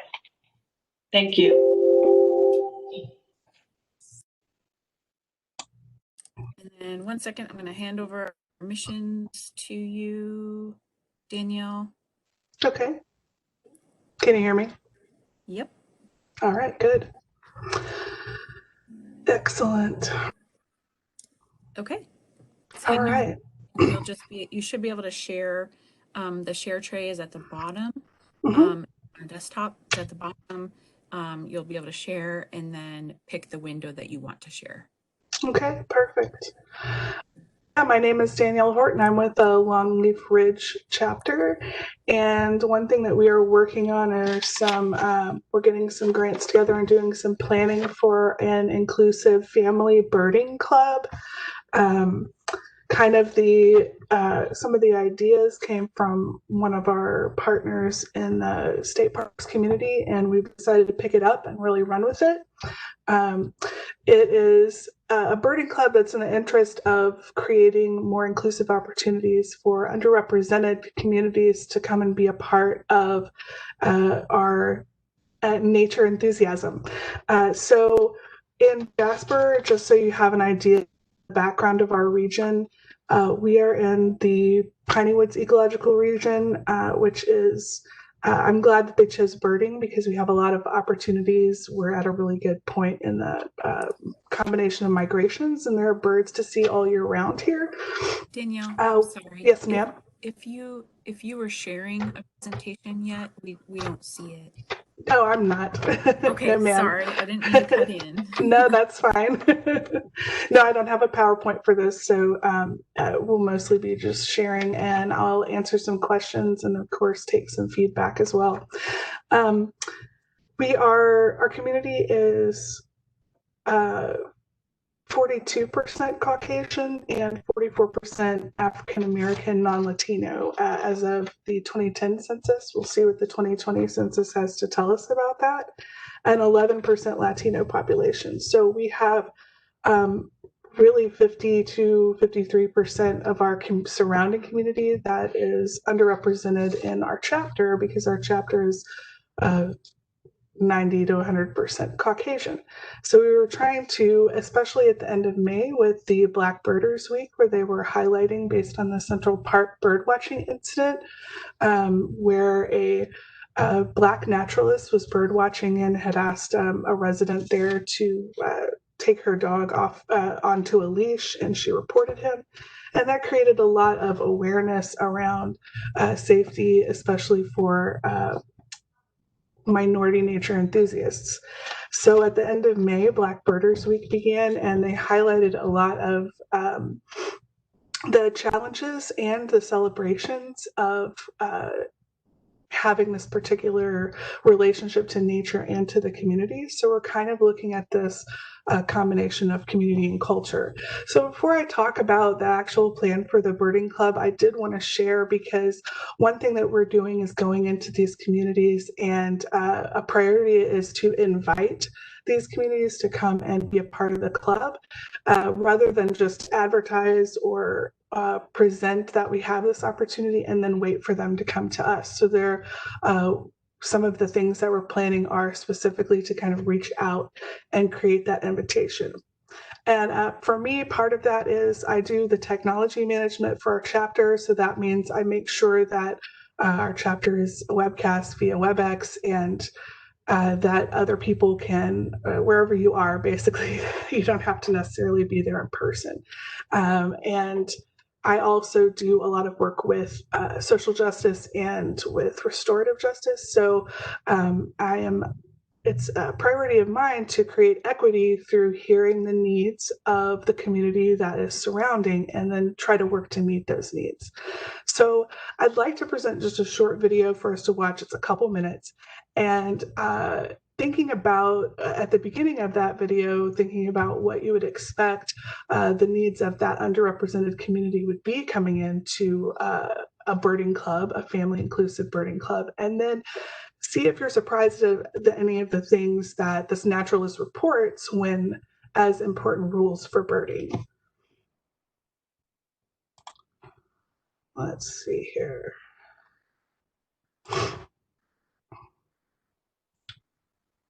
I guess I can find my,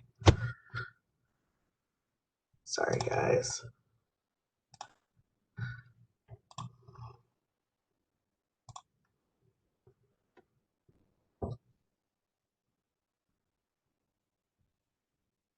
You should be able to hear audio. If you can't, please send me a text. Yeah, we cannot hear it. Oh, So is there a? share it. There is. That's fine. There is a button you need to click, and I always forget it. I know about that button. Okay. I'm gonna stop sharing. I'm gonna pause it. It's a little dense, but I wouldn't let it go too far. I think you have to set it to share computer audio, and it's up in your audio connections. All right. Probably, and it's so hard to find it when you're not looking at it yourself. I understand.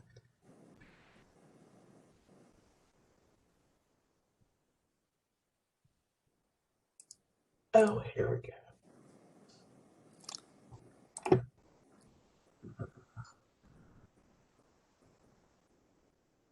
That's so strange. Usually it's just like a little checkbox.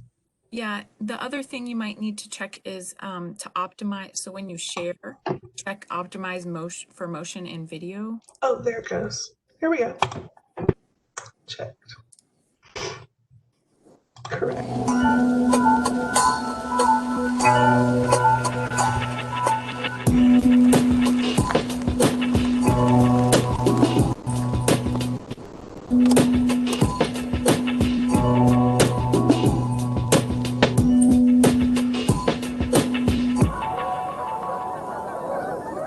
You know, they're essential tools for birding. They're your binoculars, your spotting scope, your field guide, and if you're black, you're going to need probably 2 or 3 forms of ID.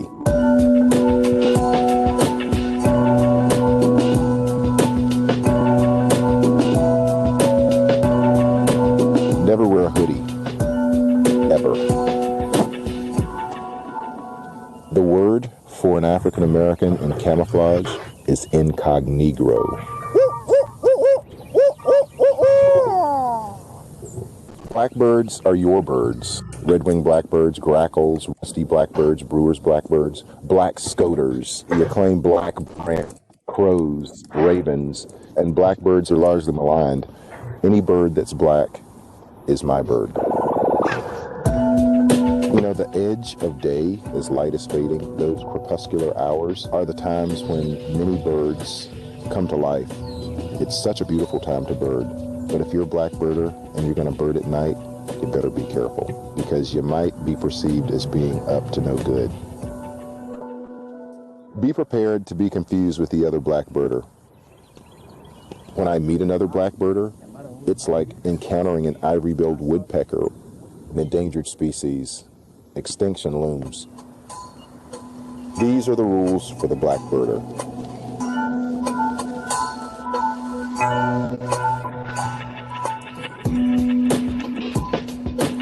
We have to do something to make birding, to make nature study in general more interesting to people of color. Out of every 100 bird watchers, how many are black? 5. Yeah.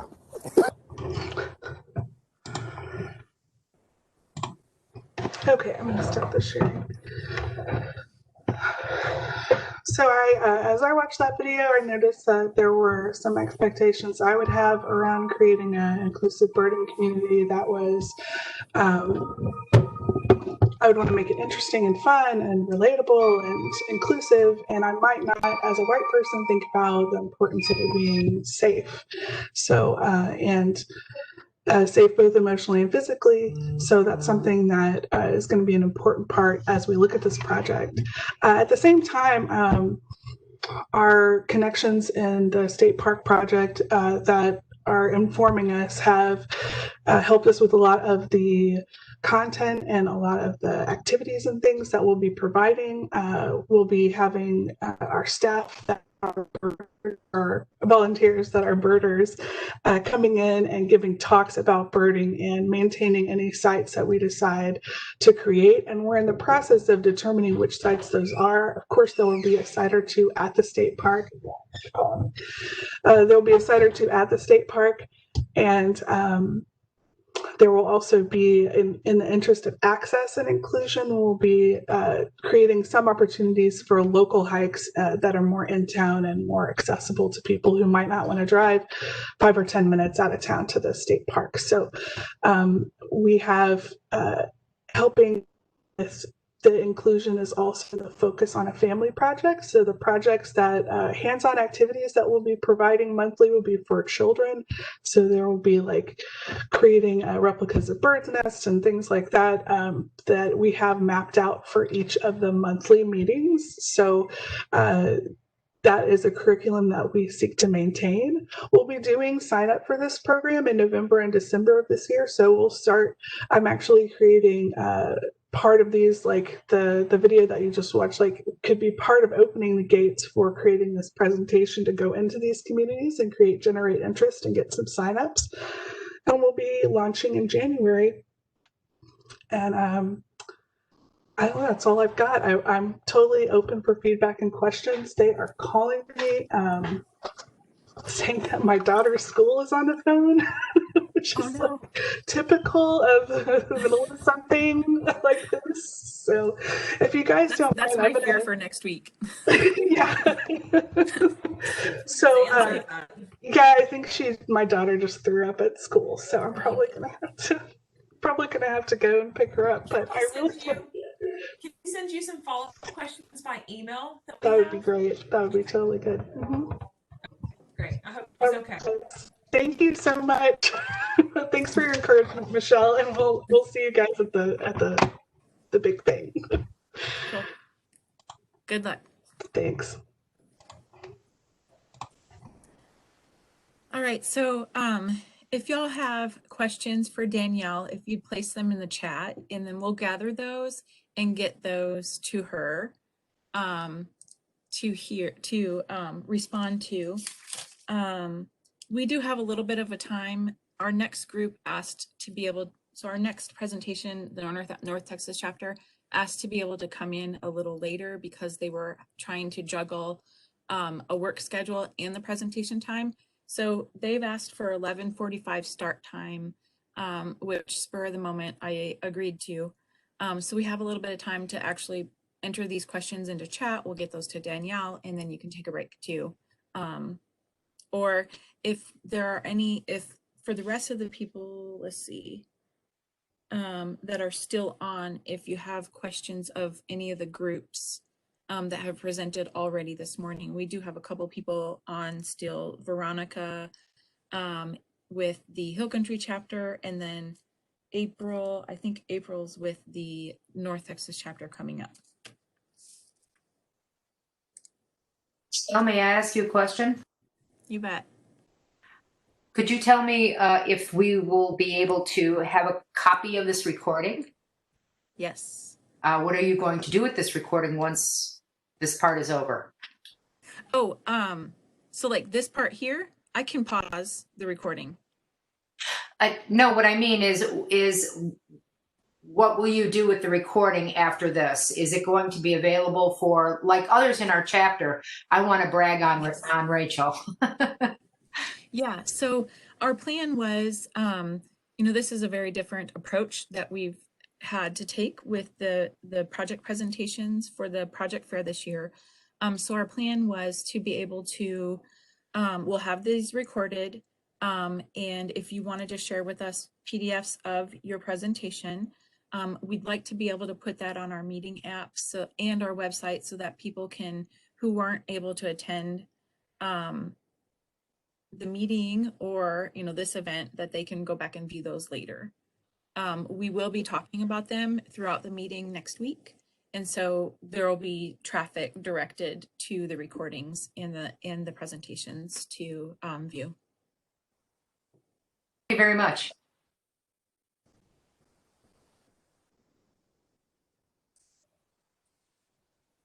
Yeah, Michelle, for the app, I'll make a tab that'll be a project fair tab, and each tab will have a selected page for the 5 chapter projects. And then underneath each chapter will be their slideshow, documents, resources shared, and then the snippet of their video.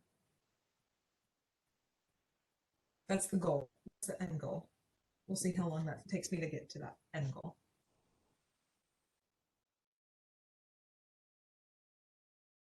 Thank you very much. Appreciate it.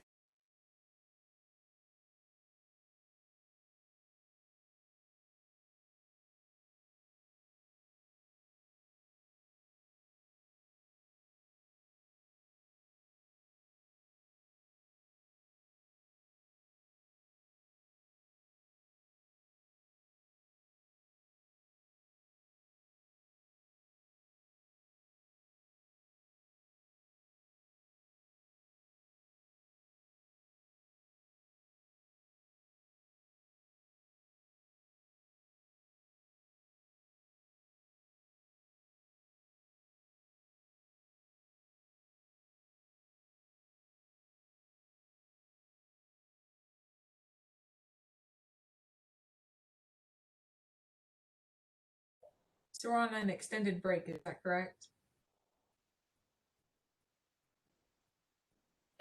Yes, extended break until 11:45. And I can pause recording. And invasive species. And so we utilize our pictures and then collected research from books as well as scientific websites then to create these particular sheets.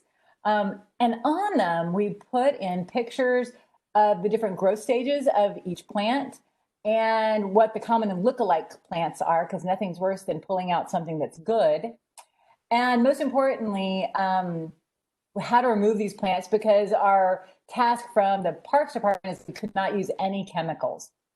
So the best part is that we can utilize these either on our smartphones via the Google Drive, or we could print them out and then take them with us to the site. So when we presented our project at our last chapter meeting, we had someone from the Blackland Prairies, that chapter, ask about sharing the information here, which is our goal. That is our goal. Once we finish the process through the publications committees and make them, all perfect for our chapter, then we can share them out with the Master Naturalist community, as well as homeowners and other folks who are interested in restoring the prairies. The Dallas Parks and Recreation Department established 6 invasive species that they wanted us to focus on. So privet, the scabiosa, bastard cabbage, Johnson grass, Queen Anne's lace, and Amur honeysuckle. For each of these, we created a cheat sheet. In addition, we documented 60 native species with more than 100 observations in iNaturalist. And here's a short list of the grasses and forbs that we identified on the site.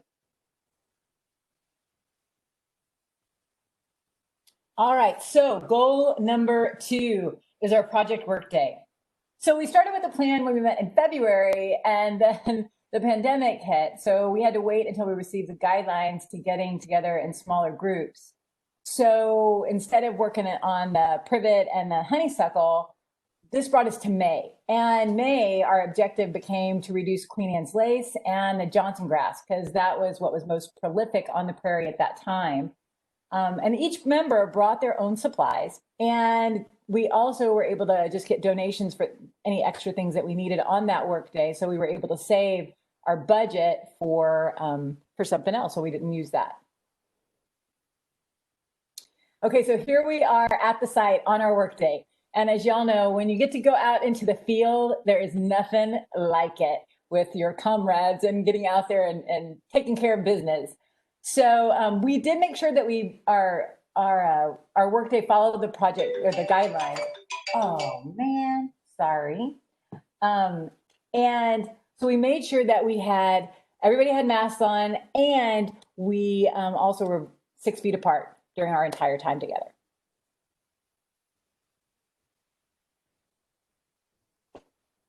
So the middle photo on this slide is a bird's eye view of unit number 2. We broke ourselves into 3 work groups, as noted on the photograph there, and we worked from south to north, or from the bottom of the photo up. In the bottom right-hand corner is Lois, and she's showing us the identification and removal of Queen Anne's lace. In the lower left-hand corner is David, and he's showing us the identification and removal of Johnson grass. In the top right-hand corner is some signage created by one of our members, Cache. Our workday was on a busy Sunday, so lots of passers-by. So she created some signage to let people know why all these people were out in the field ripping out plants.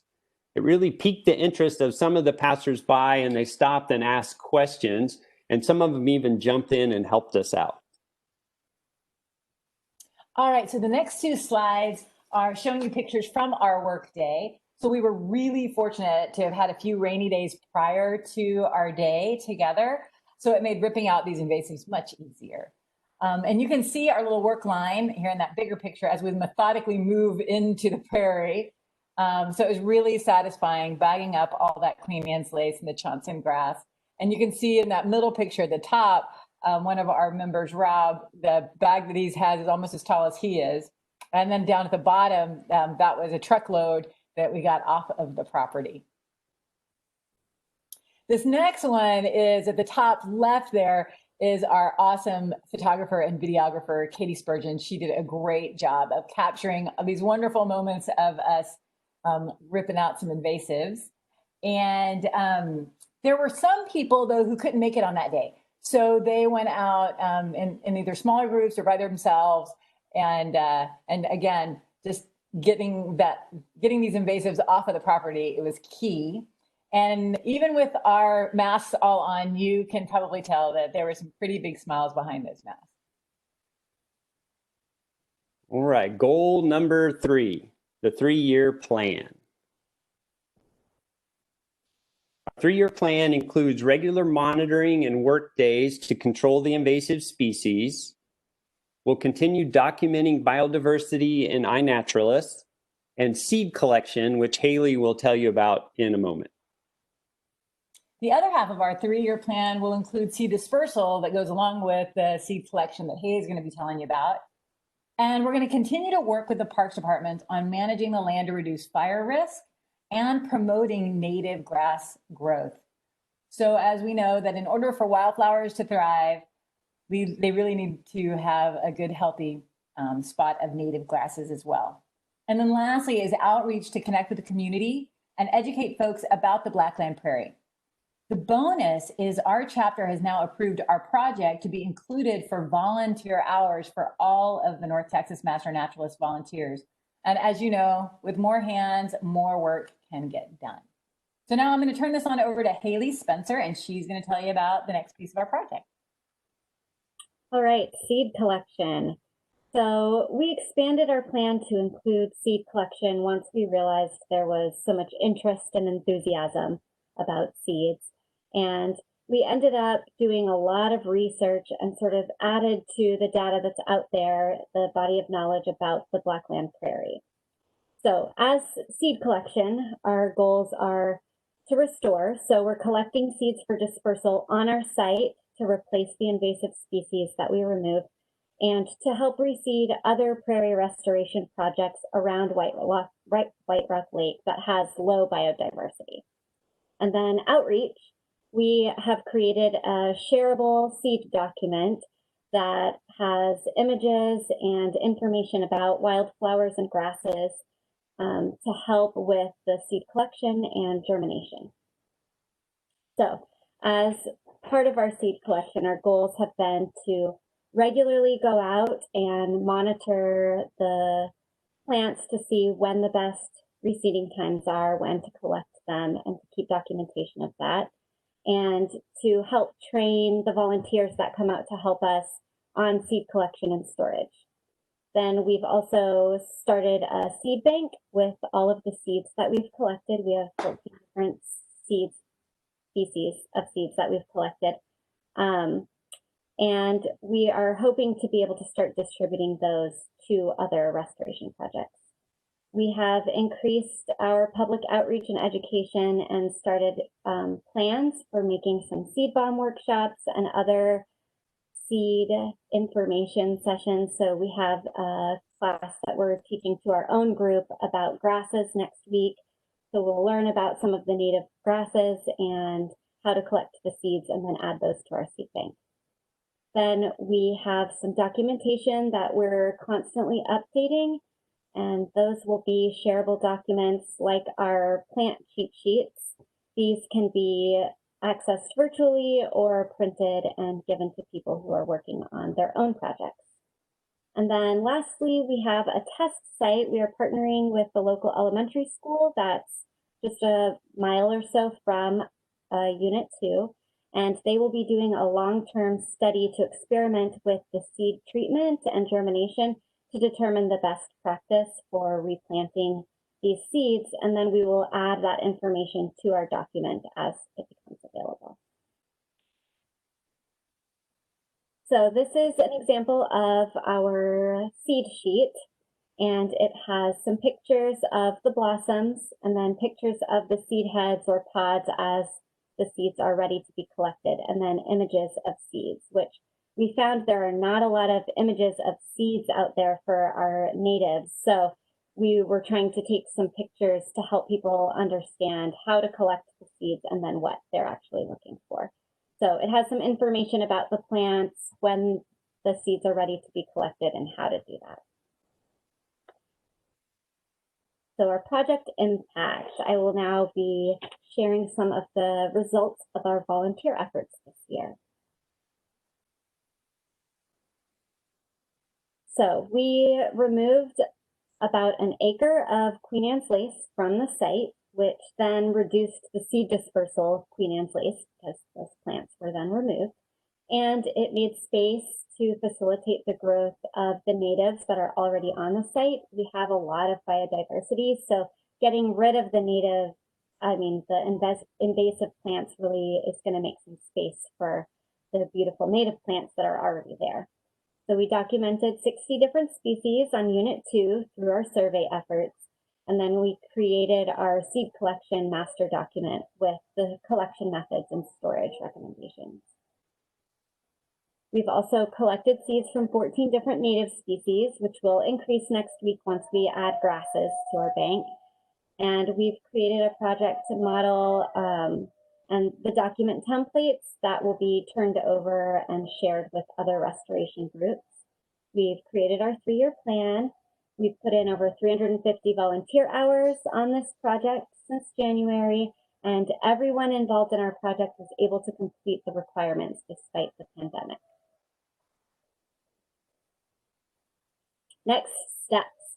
Well, we have all of the mechanisms in place to continue the restoration efforts on Unit 2, and we are readying our documents in order to be able to share those. While we've had lots of tools and labor donated by our group, our project needs this grant to continue the work going forward. It would go towards renting some of the larger equipment that we need. We have seed hoppers, but we need some larger tools to remove the privet that is sort of invading our unit.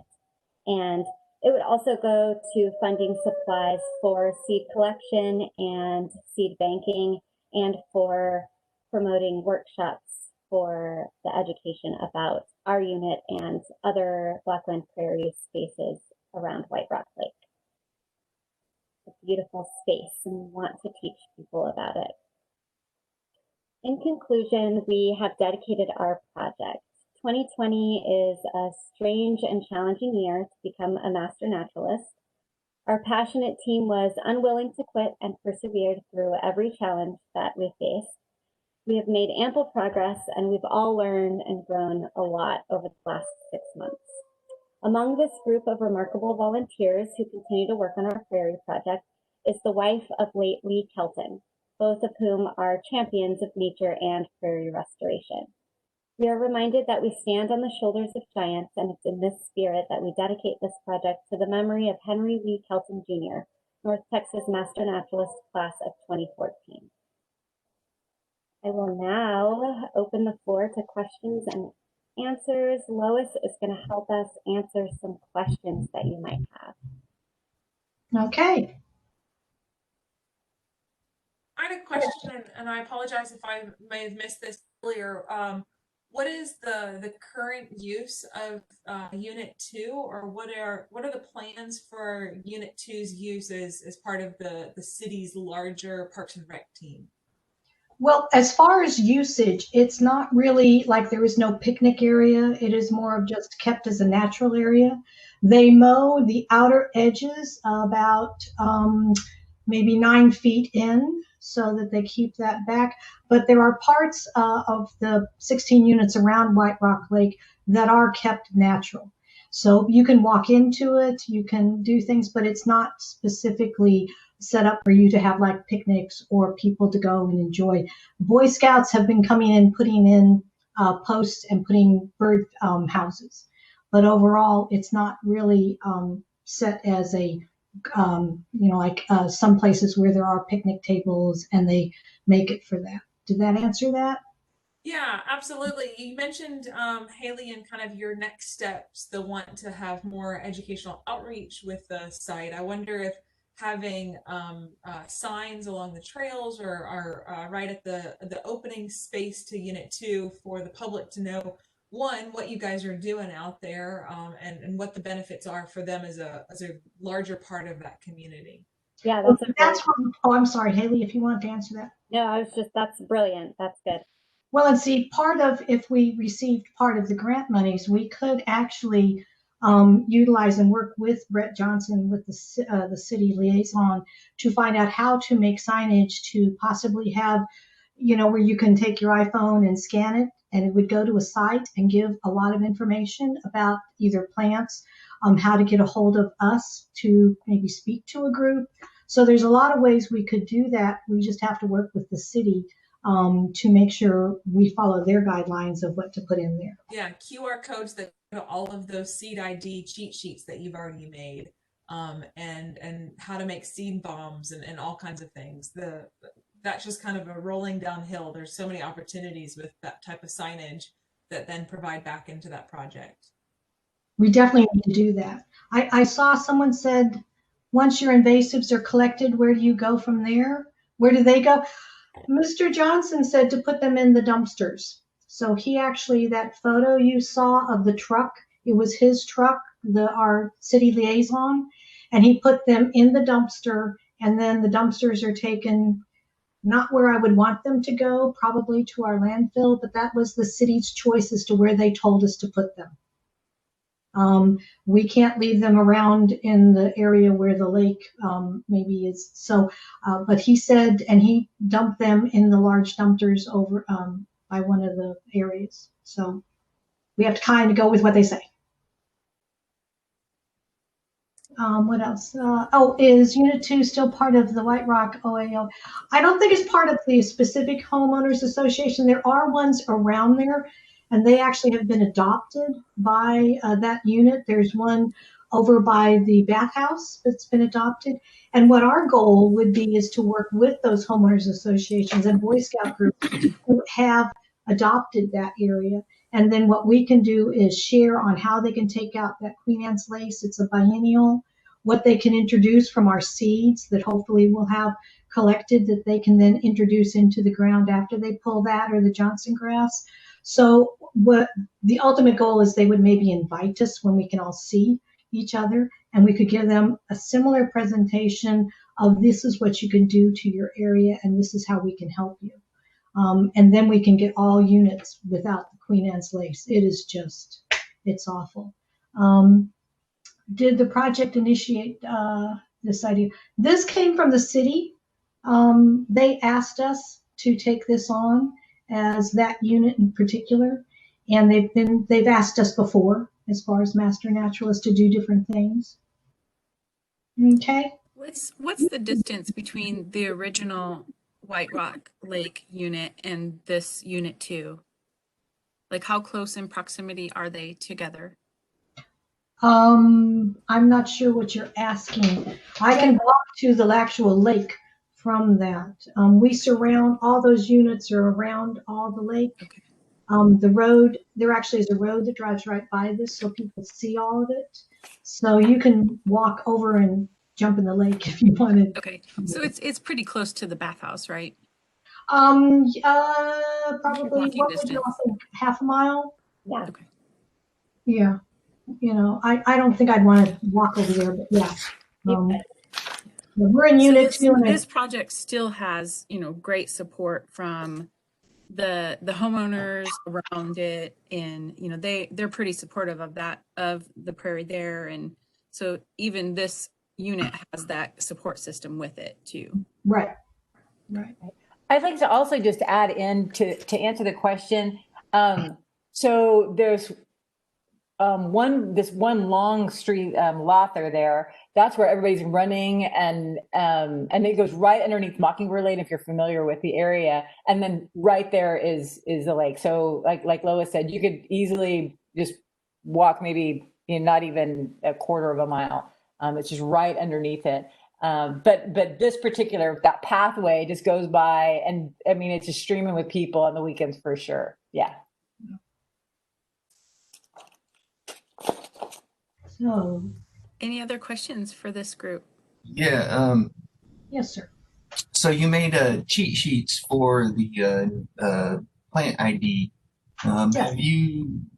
Did you or have you considered making cheat sheets for proper non-herbicide removal of the invasive species? Because those are things that would be very useful. I mean, I would find that information interesting, because some of these species, I'm not sure how you go about removing them without them coming back. So Right. It says on the sheet, it says maintenance, and we had to specifically not use herbicides. So it actually will say either, like with your Johnson grass, you need to not just, you can cut off the florescence at the top, the seed pod, but it goes by rhizomes. So it actually says you need to dig down, pull the rhizomes out, the Queen Anne's lace. So each one of those sheets not only gives you what it looks like in the different stages, what the seed head looks like, and other lookalikes, but it says what to do to get rid of it, not using herbicides because we couldn't use them. So it does, on that first part of the sheet, say maintenance and removal. So everything of the 6 invasives has hopefully a mechanism to remove it. thank you.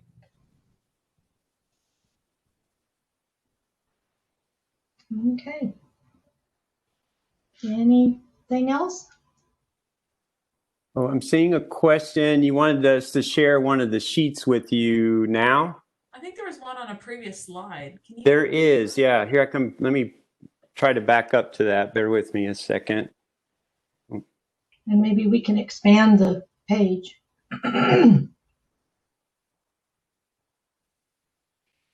There was also a comment about had we posted our seed pictures to iNaturalist. And we hadn't thought of that, but that would be an excellent idea.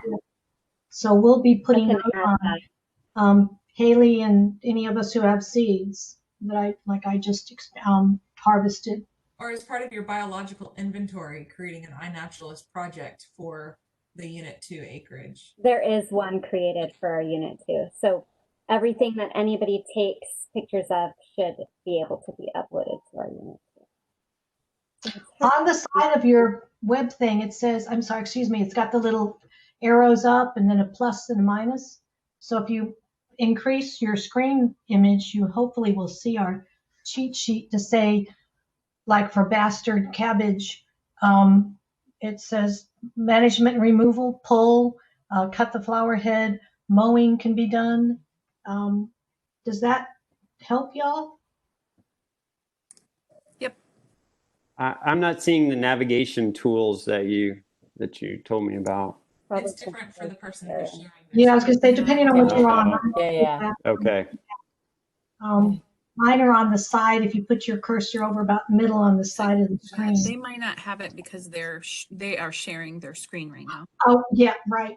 But for those of us who have it, not sharing, you can increase visual. Yeah. Yeah, these are great tools that, I mean, I could see any of your HOA landowners in the area using very easily. Absolutely. I thought the best thing was to give people an alternative.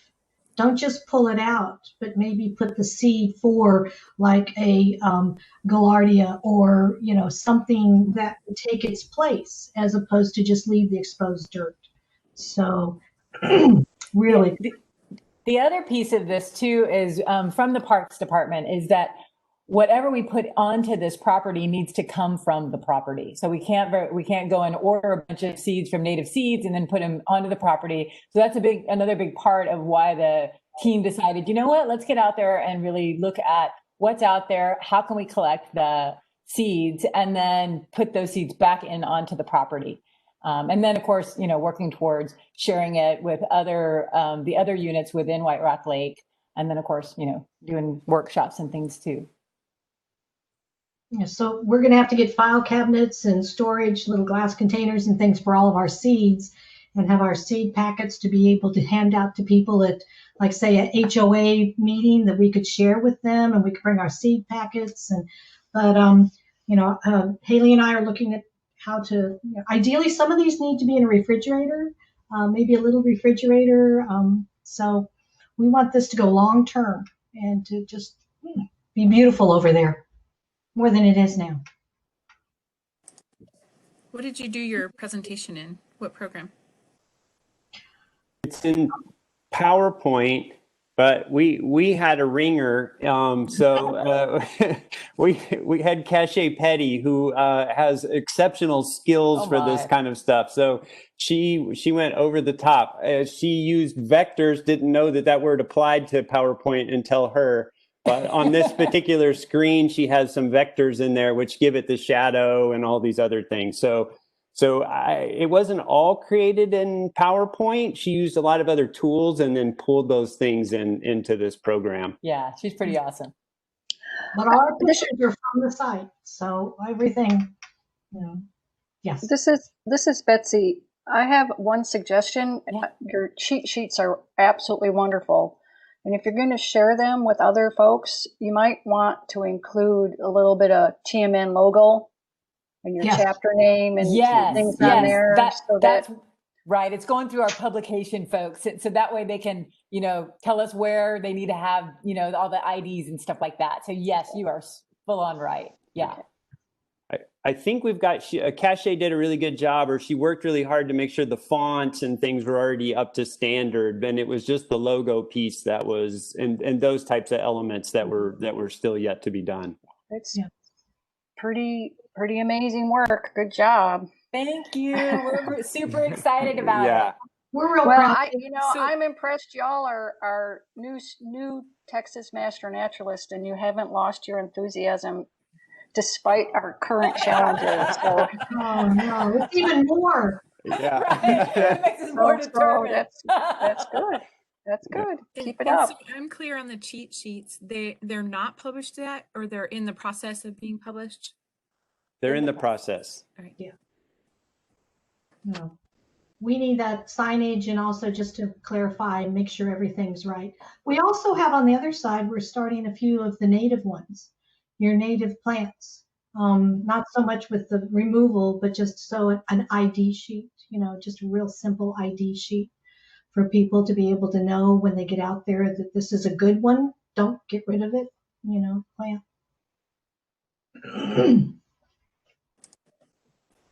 All right. Any final questions from our judges for this group?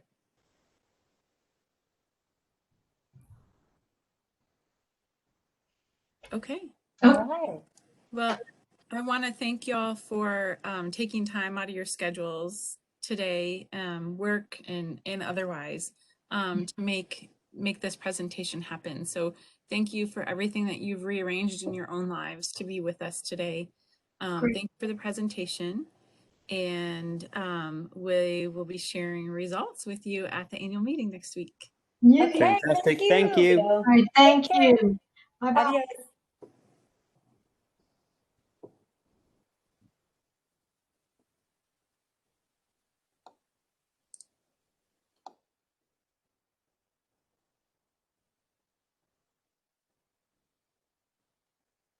Okay.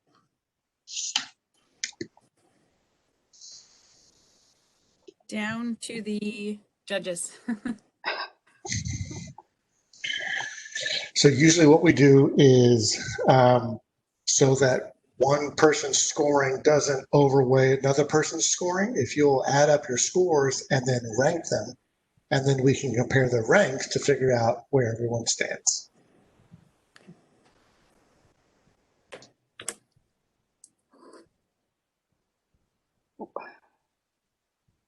Okay, I'm going to ask a dumb question. You're saying rank them if the scores are so close, but if the score is the score, then they're already ranked. So that's up to you. So sometimes the score kind of works out well and you agree with your scores, and other times you're like, I scored them all well, but for whatever reason, I'm going to adjust the score because I think that project number A scored better than project B, even though there was a difference of 2 or 3 points. So you can adjust your score, and your rank. I did that. I judged the first one of the day easier than the last one of the day, and so just kind of reevaluating the scores throughout the day. Okie doke. So I have a question. I scored these honestly without, looking at the totals. And now that I'm at the end, I have a tie. Do I need to pick one and assign rank? Or do I just throw it out to the group as these are my ranks and let all the averages come together? If you still feel like they are equal, then you can give them a tie in your ranks. And if you feel like after hearing them all, you want to adjust the score, you can do that. Yeah. We've had years where the judges couldn't agree on, second and third place. So we actually issued a tie in the overall. Yeah, we've kind of done everything. We've issued a tie. We've used me to weigh in or provide additional maybe background information for breaking a tie. So we've created new categories.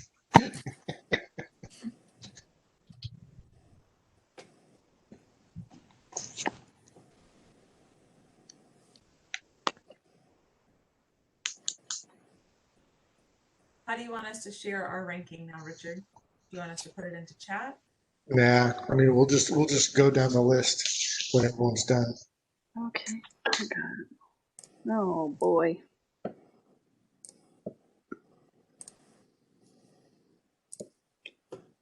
All right. I have mine.